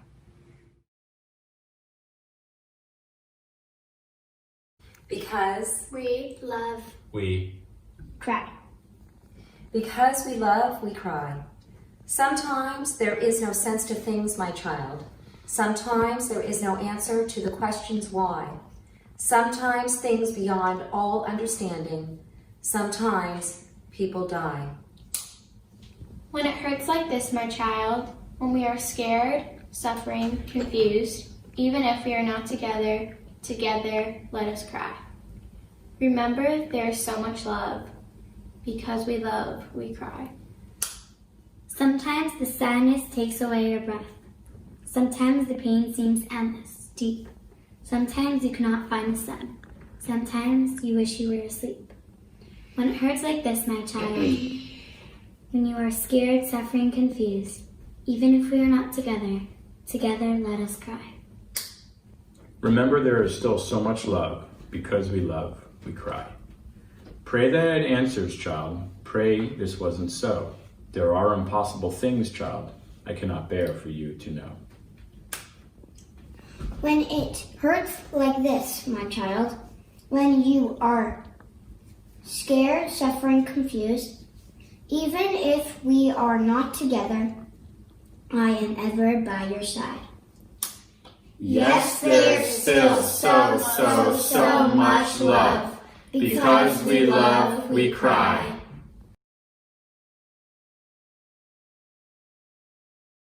Hi, I'm State Senator Cindy Cream. I want to say thank you first to Brookline Strong for recognizing the importance of our essential workers and our first responders and giving me this opportunity to say I am so personally grateful to all of you for the work that you do, for the fact that you put your lives at risk so that you can make things easier for us. To the Brookline firefighters, to the Brookline police, to the grocery workers, to the delivery people, to the letter carriers, to all of the first responders and so essential workers. Thank you, thank you. We so appreciate what you're doing. Thank you again. Hello, it's Martha again. Brookline Strong wanted to make a very specific expression of gratitude to our teachers, to our police, to our firefighters and EMTs, all of our first responders, to our spiritual leaders, and to all our volunteers. Thank you from the bottom of our hearts for all that you have done for us and continue to do for us. Thank you.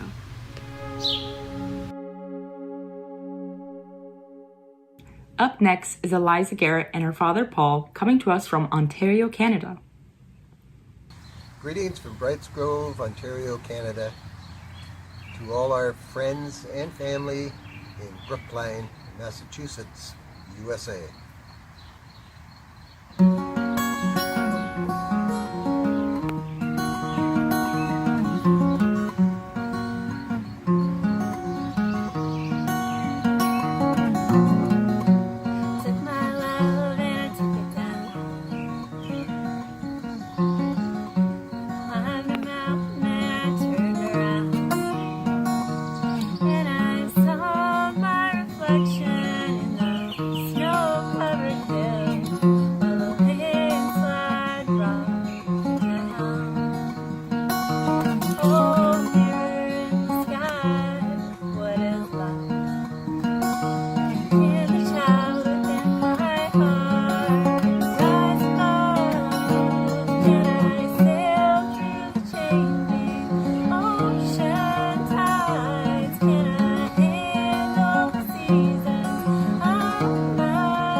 smile me down. And I saw my reflection in the snow-covered hills. Oh, baby. Well, maybe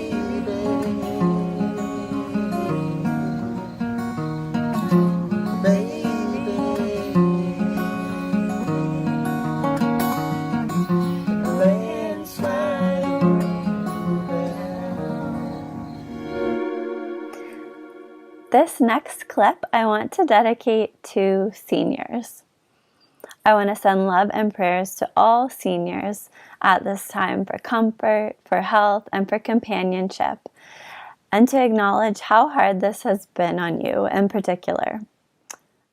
My grandfather, Papa, passed away last summer before the pandemic, but I can imagine how hard it must be not to be seeing your loved ones, not being able to hug your grandchildren or hold a spouse's hand, and for them not being able to see you. This is for you. Please know that even though you may not be physically with your loved ones right now, they are with you, and we're with you too. This is a song that my papa and I really used to enjoy together, and I hope you like it too.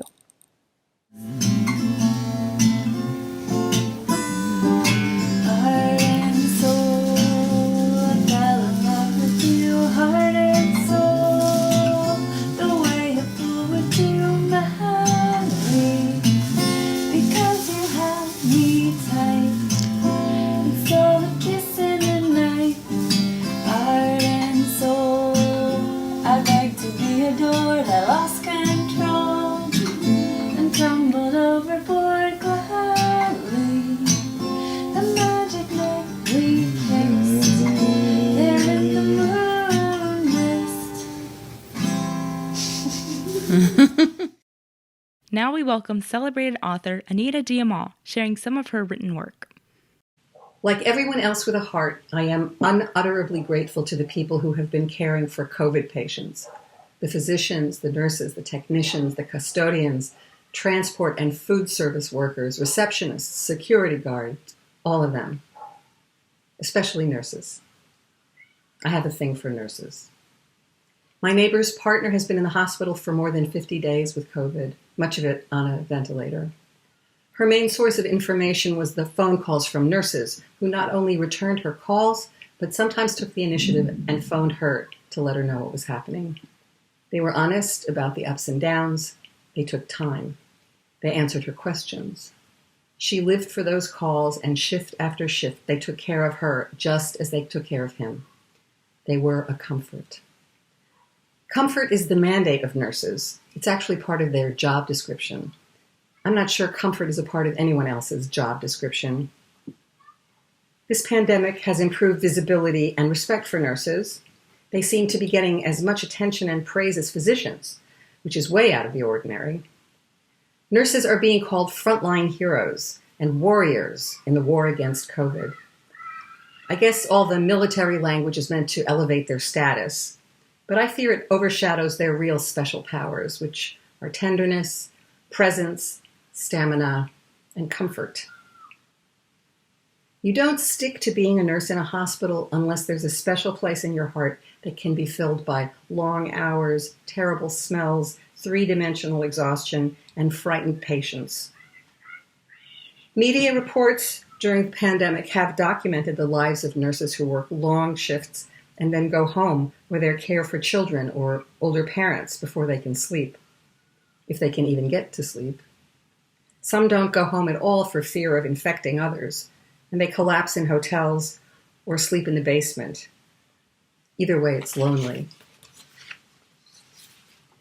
I could say the same about physicians and respiratory techs and custodial staff, but I want to focus on nurses before the pandemic loosens its grip and we stop calling nurses heroes and return to taking them for granted. I think we expect self-sacrifice and endless patience from nurses, in part because most of them are women. Nursing is still 90% female. Oh, and by the way, a lot of this goes for teachers too, although they're not enjoying the 4-star hero treatment quite as much. They are getting credit for doing a very difficult job that requires patience, skills, and long hours and doesn't usually get much credit. Women make up 77% of elementary school teachers and 64% of high school teachers. And that profession is so poorly paid that teachers in some communities qualify for food stamps.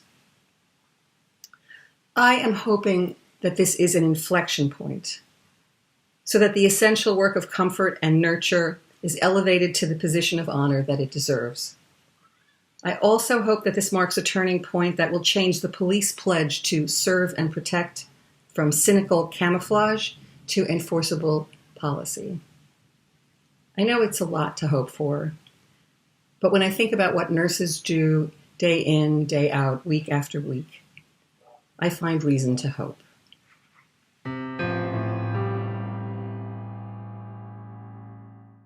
Hi, my name's Laura. I'm a nurse at BC Children's Hospital here in Vancouver, Canada.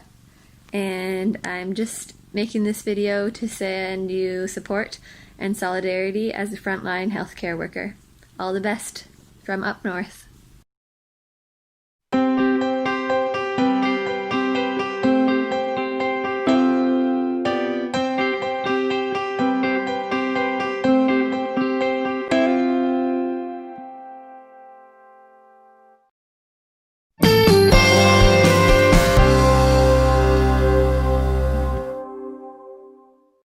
Hi, this is Harvey Bravman from BrooklineHub.com and ADW Video Productions.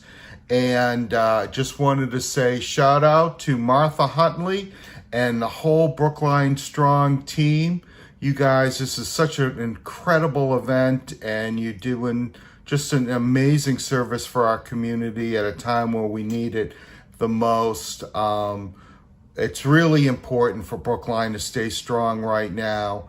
And when the show is over, what I want everyone to do is to go to BrooklineHub.com and watch the 10th Brookline Youth Awards, because you're going to see 84 of the most amazing young people that are going to make you so proud, and they're going to make you feel even stronger than you do right now.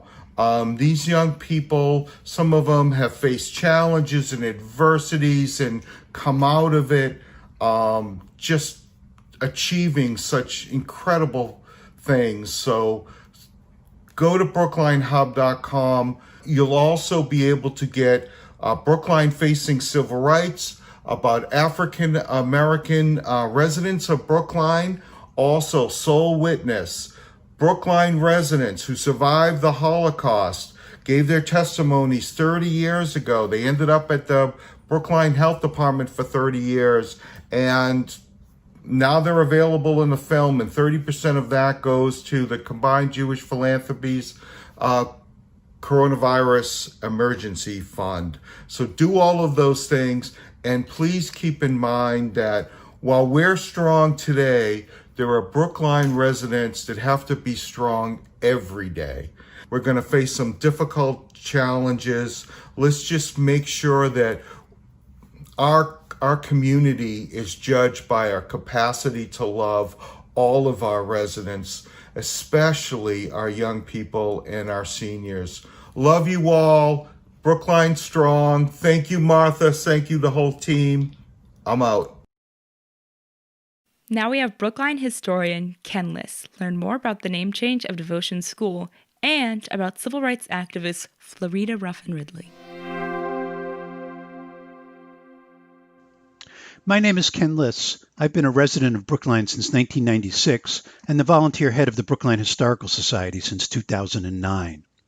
In my day job, I'm a librarian, the head of instruction at the Boston University Libraries. I love doing historical research, uncovering and sharing stories from the past, especially stories that may not have been told before.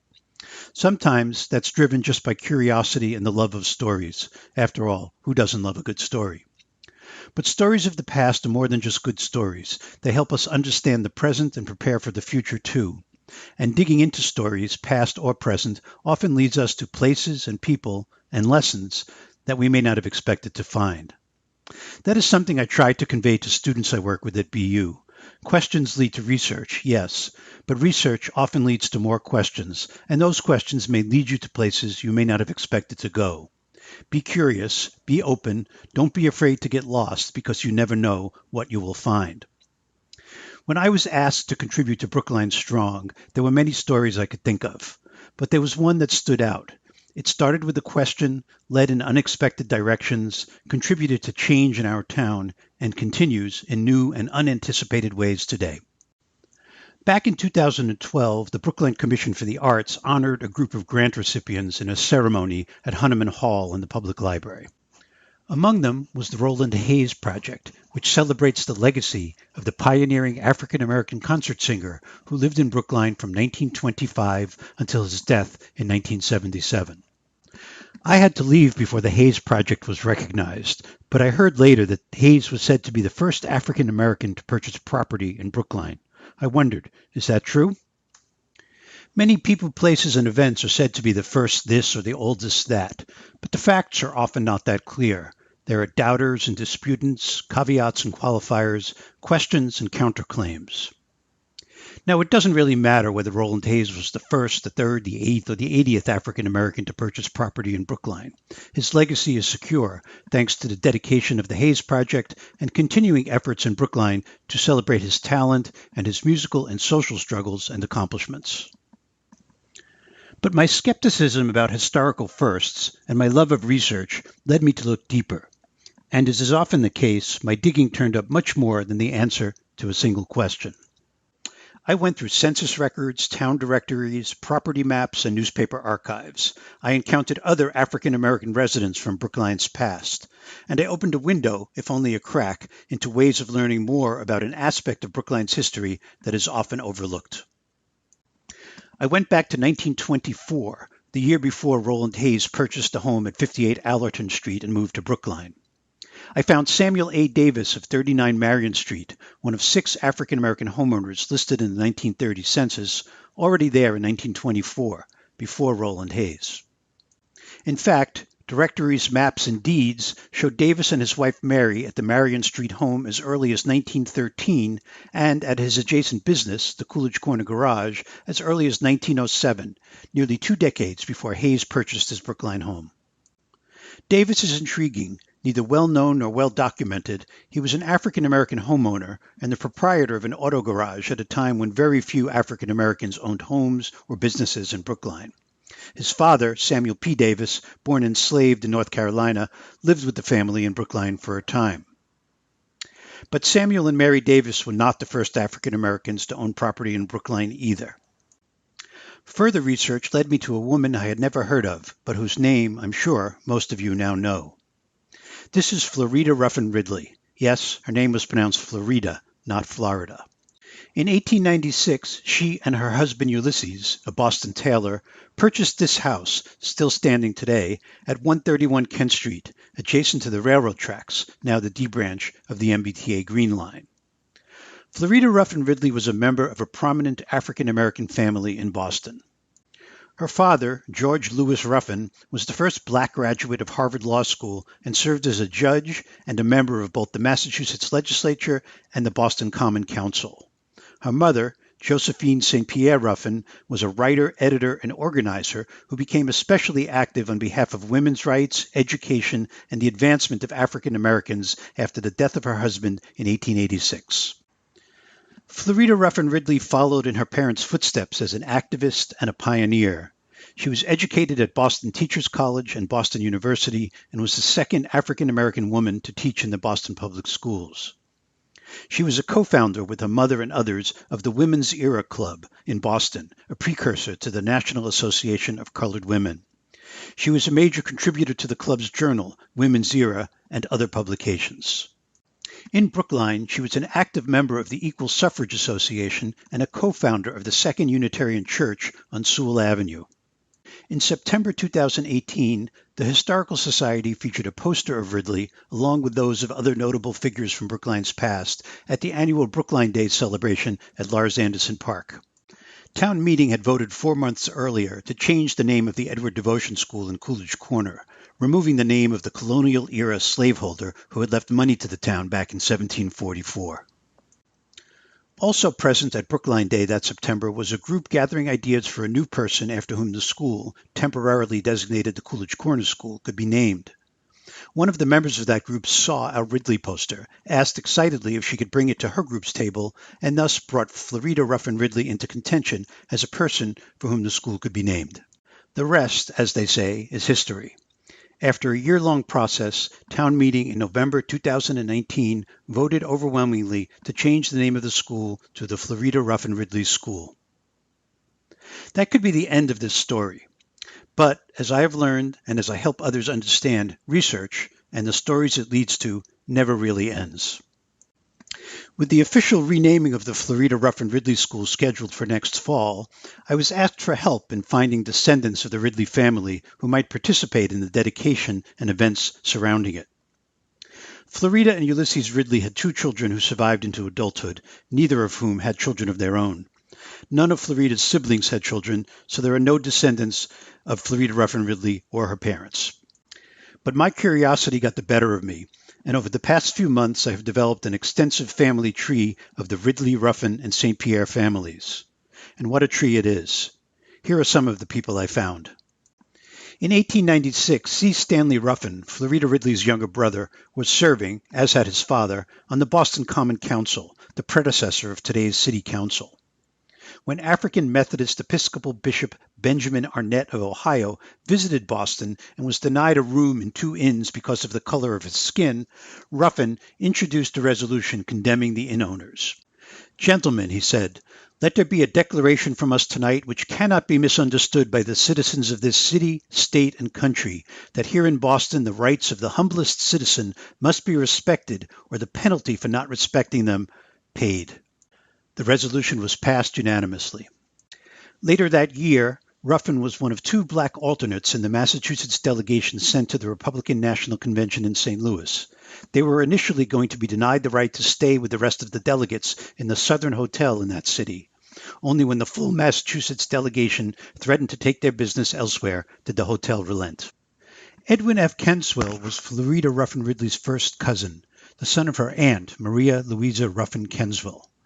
In 1943, while serving as the only African American in the Missouri legislature, representing part of St. Louis, he introduced a bill outlawing discrimination in public places. "The law is intended to secure equal accommodations for the Negro citizens of Missouri," Kenswell told the legislature. "If we call our system of government and life a democracy, it should be a real democracy, and all persons should have equal privileges in public places and the same access to public facilities." His bill was killed in committee. Dorothy Boulding Ferriby was a granddaughter of Florida Ridley's aunt Lillian Ruffin Page. She was born and raised in Virginia, but when her mother became ill, she came to live with a great aunt in Boston. She graduated from Simmons College and Tufts Medical School and became an obstetrician. Rejected for internships at Boston's White Hospitals, she moved to Washington, D.C., where she had a private practice and taught obstetrics at Howard University. During the Depression, she served as medical director of the Mississippi Health Project, which brought primary medical care to the rural black population of that state. An active member of the National Council of Negro Women, she succeeded the organization's founder, Mary McLeod Bethune, as president in 1949. Under her leadership, the organization worked to fight discrimination against minorities in housing, healthcare, education, and the armed forces. Edwin B. Jourdain, Jr. was descended from the sister of Florida Ridley's paternal grandmother. That made them second cousins once removed, for those of you who like to keep track of such things. He grew up in New Bedford, Massachusetts, graduated from Harvard Business School, was a journalist and editor for several black newspapers in Chicago, and in 1931 became the first black alderman in Evanston, Illinois. Temporarily unseated the following year, he got back on the ballot with the help of several Northwestern University professors and 2 stars of the Northwestern football team who fought through a crowd to get his nomination papers in. He remained an alderman until 1945 and, according to the Chicago Tribune, organized sit-ins and helped integrate the city's beaches and theaters. Later, as Illinois' first black assistant school superintendent, he fought for school desegregation and equal pay for black teachers. None of these people have a direct connection to Brookline. Some of them may never have even met Florida Ruffin Ridley. So what lessons relevant to today and to this time of upheaval can we, in Brookline, learn from these expeditions up, down, and sideways through the Ruffin Ridley family tree? I don't know that I can really answer that question, but I've been musing over it ever since I was asked to contribute something to Brookline Strong. So here is a little bit of what I think. People become advocates and activists for social justice in many different ways and for many different reasons. We're seeing plenty of that these days in Brookline, around the country, and around the world. We are not all motivated by the same causes, may not believe in the same solutions, and do not necessarily act on them in the same way. But so many of us are acting because we see a need for change. Florida Ruffin Ridley and so many members of her extended family saw a need for change, and over generations fought for change in their own times and in their own ways. And that is not an accident. It's an attitude, a belief, a spirit that clearly was nurtured and grew across time and space. So remember, as we work together today for causes so important to us, to the nation, and to the world, we are also nurturing a wider sense of social justice and the importance of fighting for it in our families and in our wider community. Thank you, and be safe and well.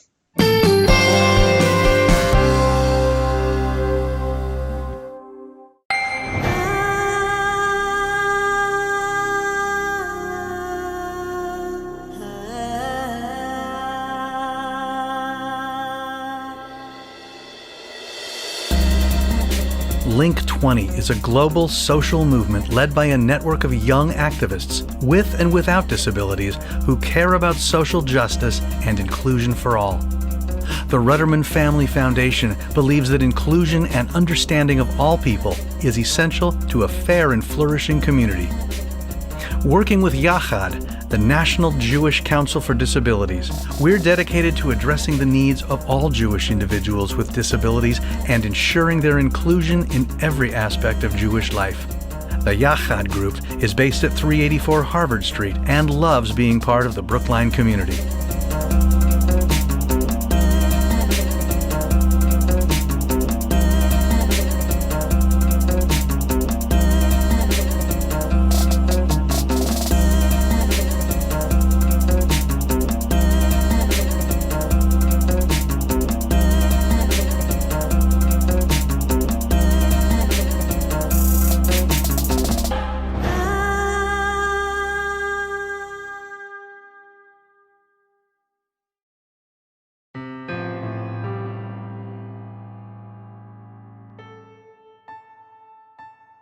What if you thought of it as the Jews consider the Sabbath, the most sacred of times? Cease from travel, cease from buying and selling, give up just for now on trying to make the world different than it is. Sing, pray, touch only those to whom you commit your life. Center down. And when your body has become still, reach out with your heart. Know that we are connected in ways that are terrifying and beautiful. You could hardly deny it now. Know that our lives are in one another's hands. Surely that has come clear. Do not reach out your hands, reach out your heart. Reach out your words, reach out all the tendrils of compassion that move invisibly where we cannot touch. Promise this world you love for better or for worse, in sickness and in health, so long as we all shall live.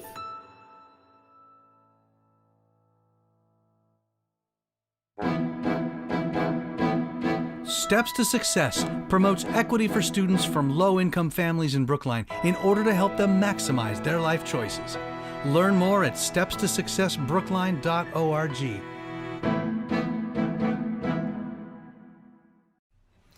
Hi, my name is Joshua C. Cohen, and I'm going to play for you an original melody that is based off Jewish text of a prayer called Oseh Shalom, which is really just about bringing down the peace for all of us to share and enjoy. So here's my song for all of you.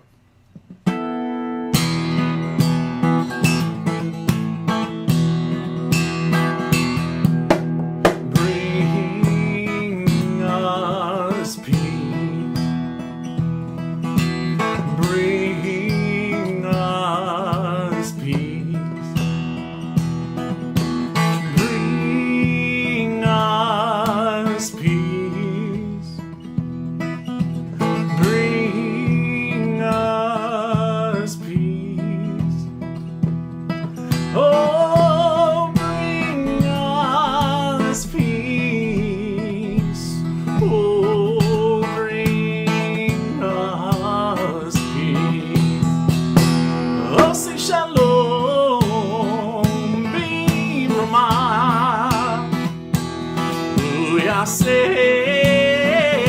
Shalom Aleinu Ve'yakol Yisrael Ve'yimeru Amen.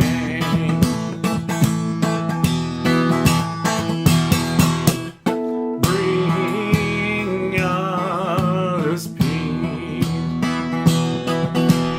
Bring us peace.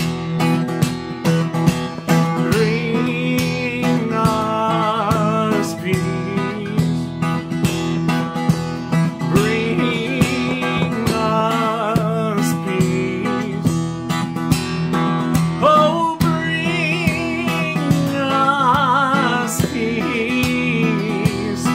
Oh, bring us peace. Oh, say shalom, bima. Yaseh shalom aleinu ve'yakol Yisrael ve'yimeru amen. Oh, say shalom bima. Yaseh shalom aleinu ve'yakol Yisrael ve'yimeru amen.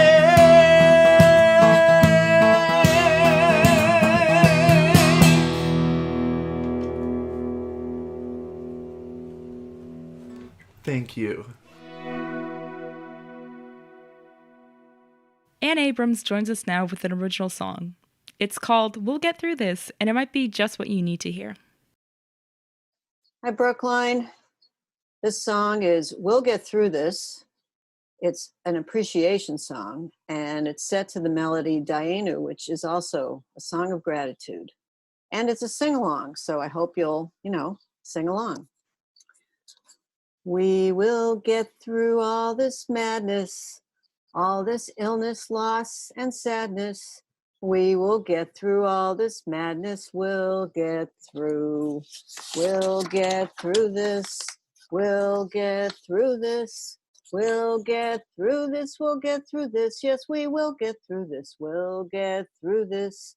We'll get through this.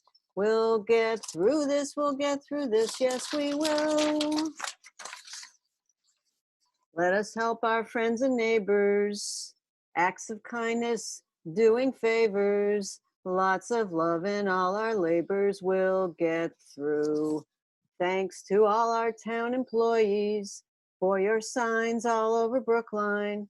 Caring for our health and safety. We'll get through. Everybody, we'll get through this. We'll get through this. We'll get through this. We'll get through this. Yes, we will get through this. We'll get through this. We'll get through this. We'll get through this. We'll get through this. Yes, we will. We'll get through this, Brookline.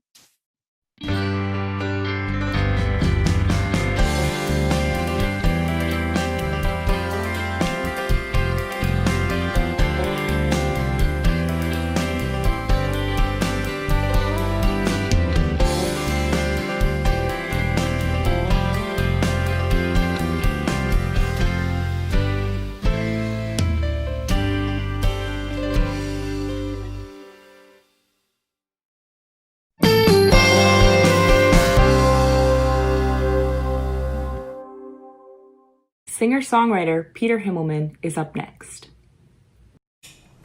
Hello, Brookline. Brookline Strong. Got a couple songs I want to play for you.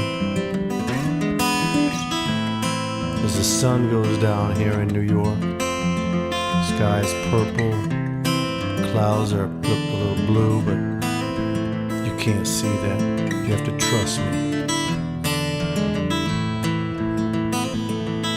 I'm gonna make you proud, proud enough to never have to lie. And if I make you smile,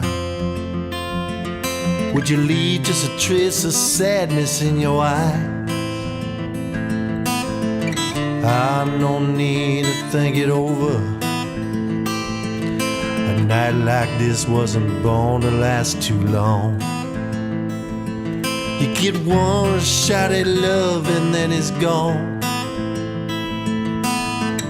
One shot at love and then it's gone. I'm gonna make you sing till the words will shoot like lightning from your dreams. And you and I both know that easy street ain't never what it seems. Ah, now put away your compass,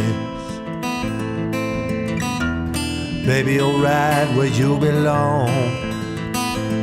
You get one shot at love and then it's gone. One shot at love and then it's gone. One shot at love and then it's gone, gone, gone. One shot at love and then it's gone.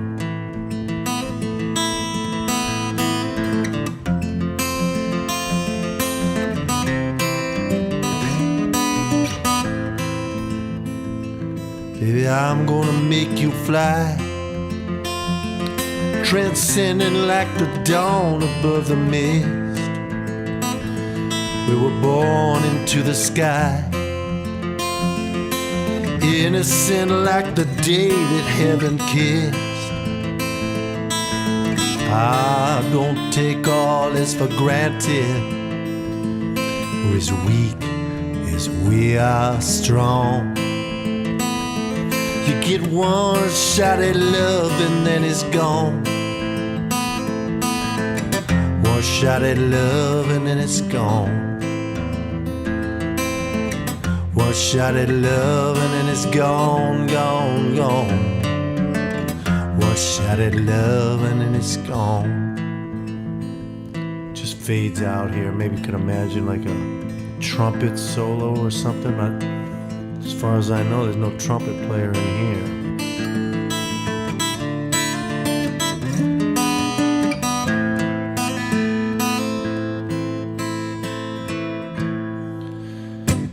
This next one is a song. It's called All These Impermanent Things.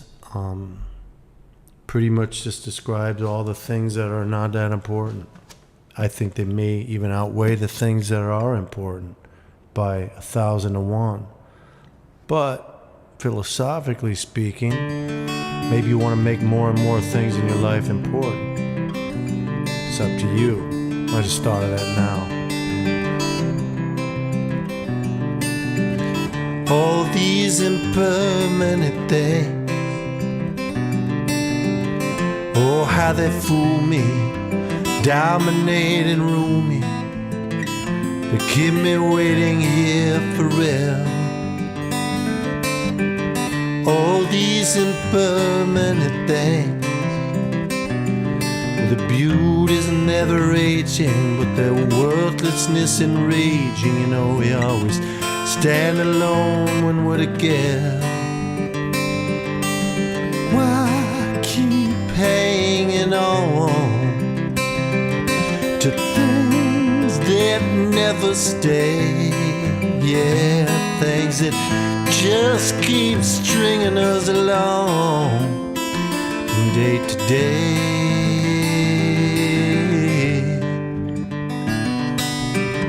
All these impermanent things, present yet elusive, passive yet abusive, tearing off the heart in other sides.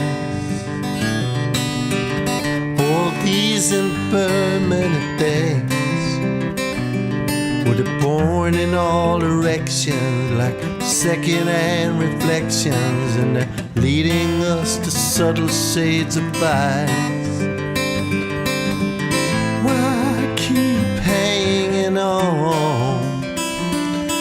to things that never stay. Yeah, things that just keep stringing us along from day to day.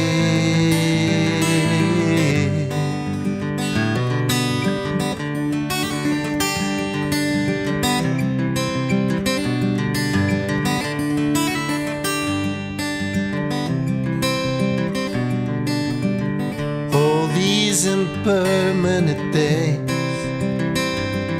they're trying to convince me, baptize my soul and rinse me, purge my mind of honesty and fight. All these impermanent things, well, they all add up to zero and make believe that they're my heroes. Then they fill my mind with doubt and false desires. And why keep hanging on to things that never stay, things that just keep stringing us along from day to day. Yeah.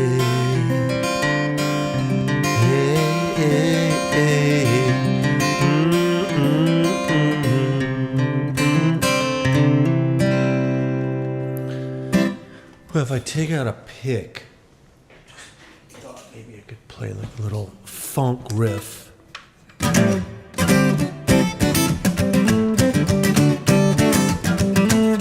Brookline Strong, that's what I'm talking about.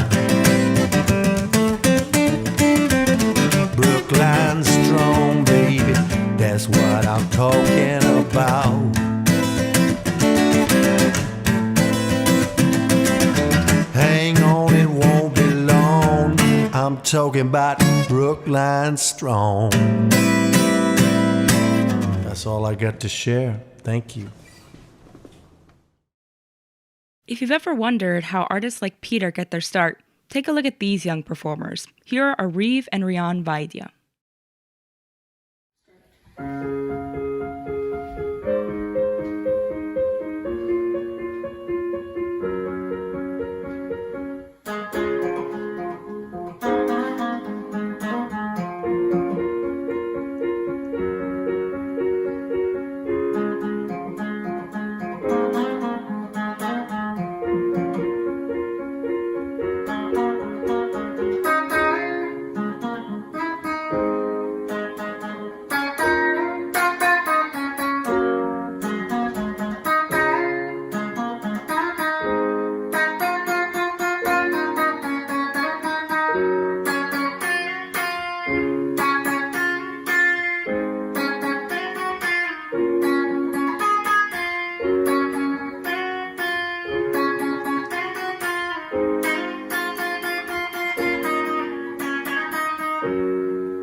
Thanks for watching, and stay safe. And don't forget to wear a mask.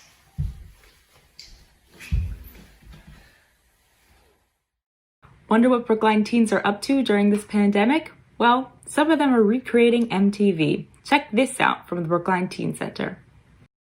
Stay put, for you have clicked your way to something zesty, something never before seen in the eyes of any Brookliner, Bostonian, or anywhere else in Massachusetts, this fine state of ours. Exquisitely crafted by Brookline artists, these performances are not only meant to entertain and feed the soul, but a way to say thank you to those essential frontline workers.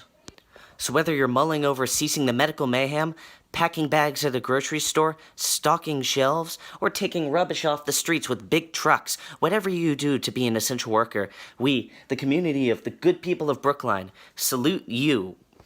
So as a gift from our hearts to your ears, please sit back and enjoy Brookline Strong, the musical performance.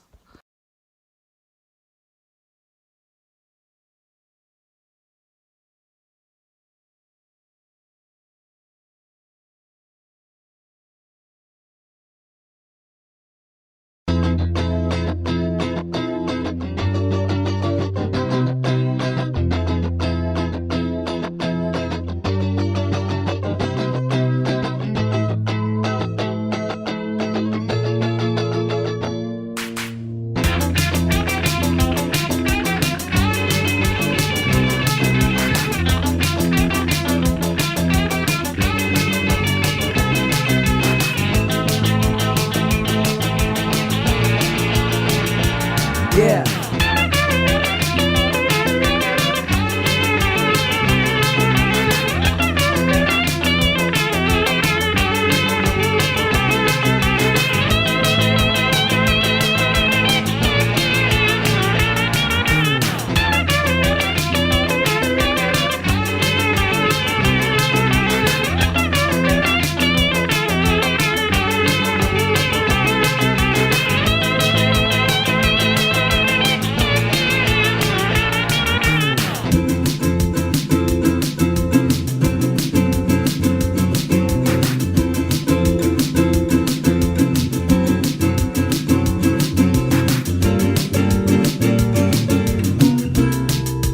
Yeah.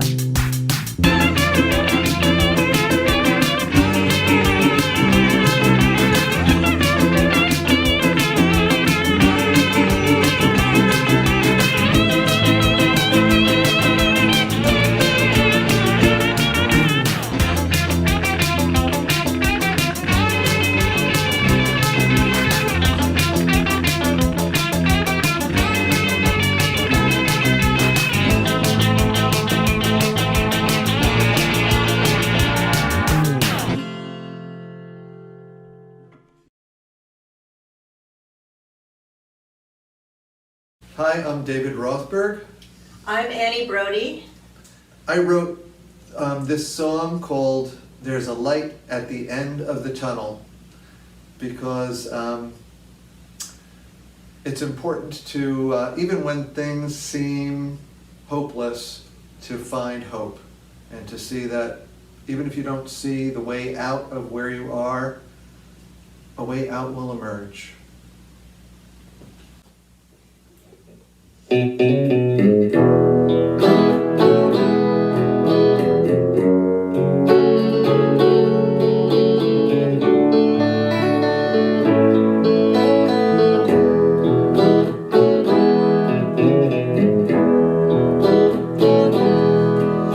you feel like the world has turned against you and you're groping around in the dark,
Thank you for tuning in. I hope you've enjoyed these talented acts. If you feel so compelled, a donation of any amount is appreciated to support our community. I've been your host, Sophie Morgenstern, and here are a few final words from Martha. Hello again. We hope you enjoyed the HeartBeat sessions. Thank you so much for being here with us, and thank you to everyone that participated and made this event possible. If you have an expression of gratitude that you'd like to share, please go to brooklinestrong.org and post on our social media. I want to thank Big for hosting us tonight. Thank you so much. And thank you to our essential workers. Where would we be without you? Social and racial justice workers, you are teaching us and you are changing the world. Thank you for donations to the Safety Net Fund at brooklinestrong.org. We leave you with an exquisite performance by Boston ballet soloist Erlan Silva. He's dancing on the sidewalk in front of his friend's Brookline home. His grace is going to carry you away. Take good care, everyone.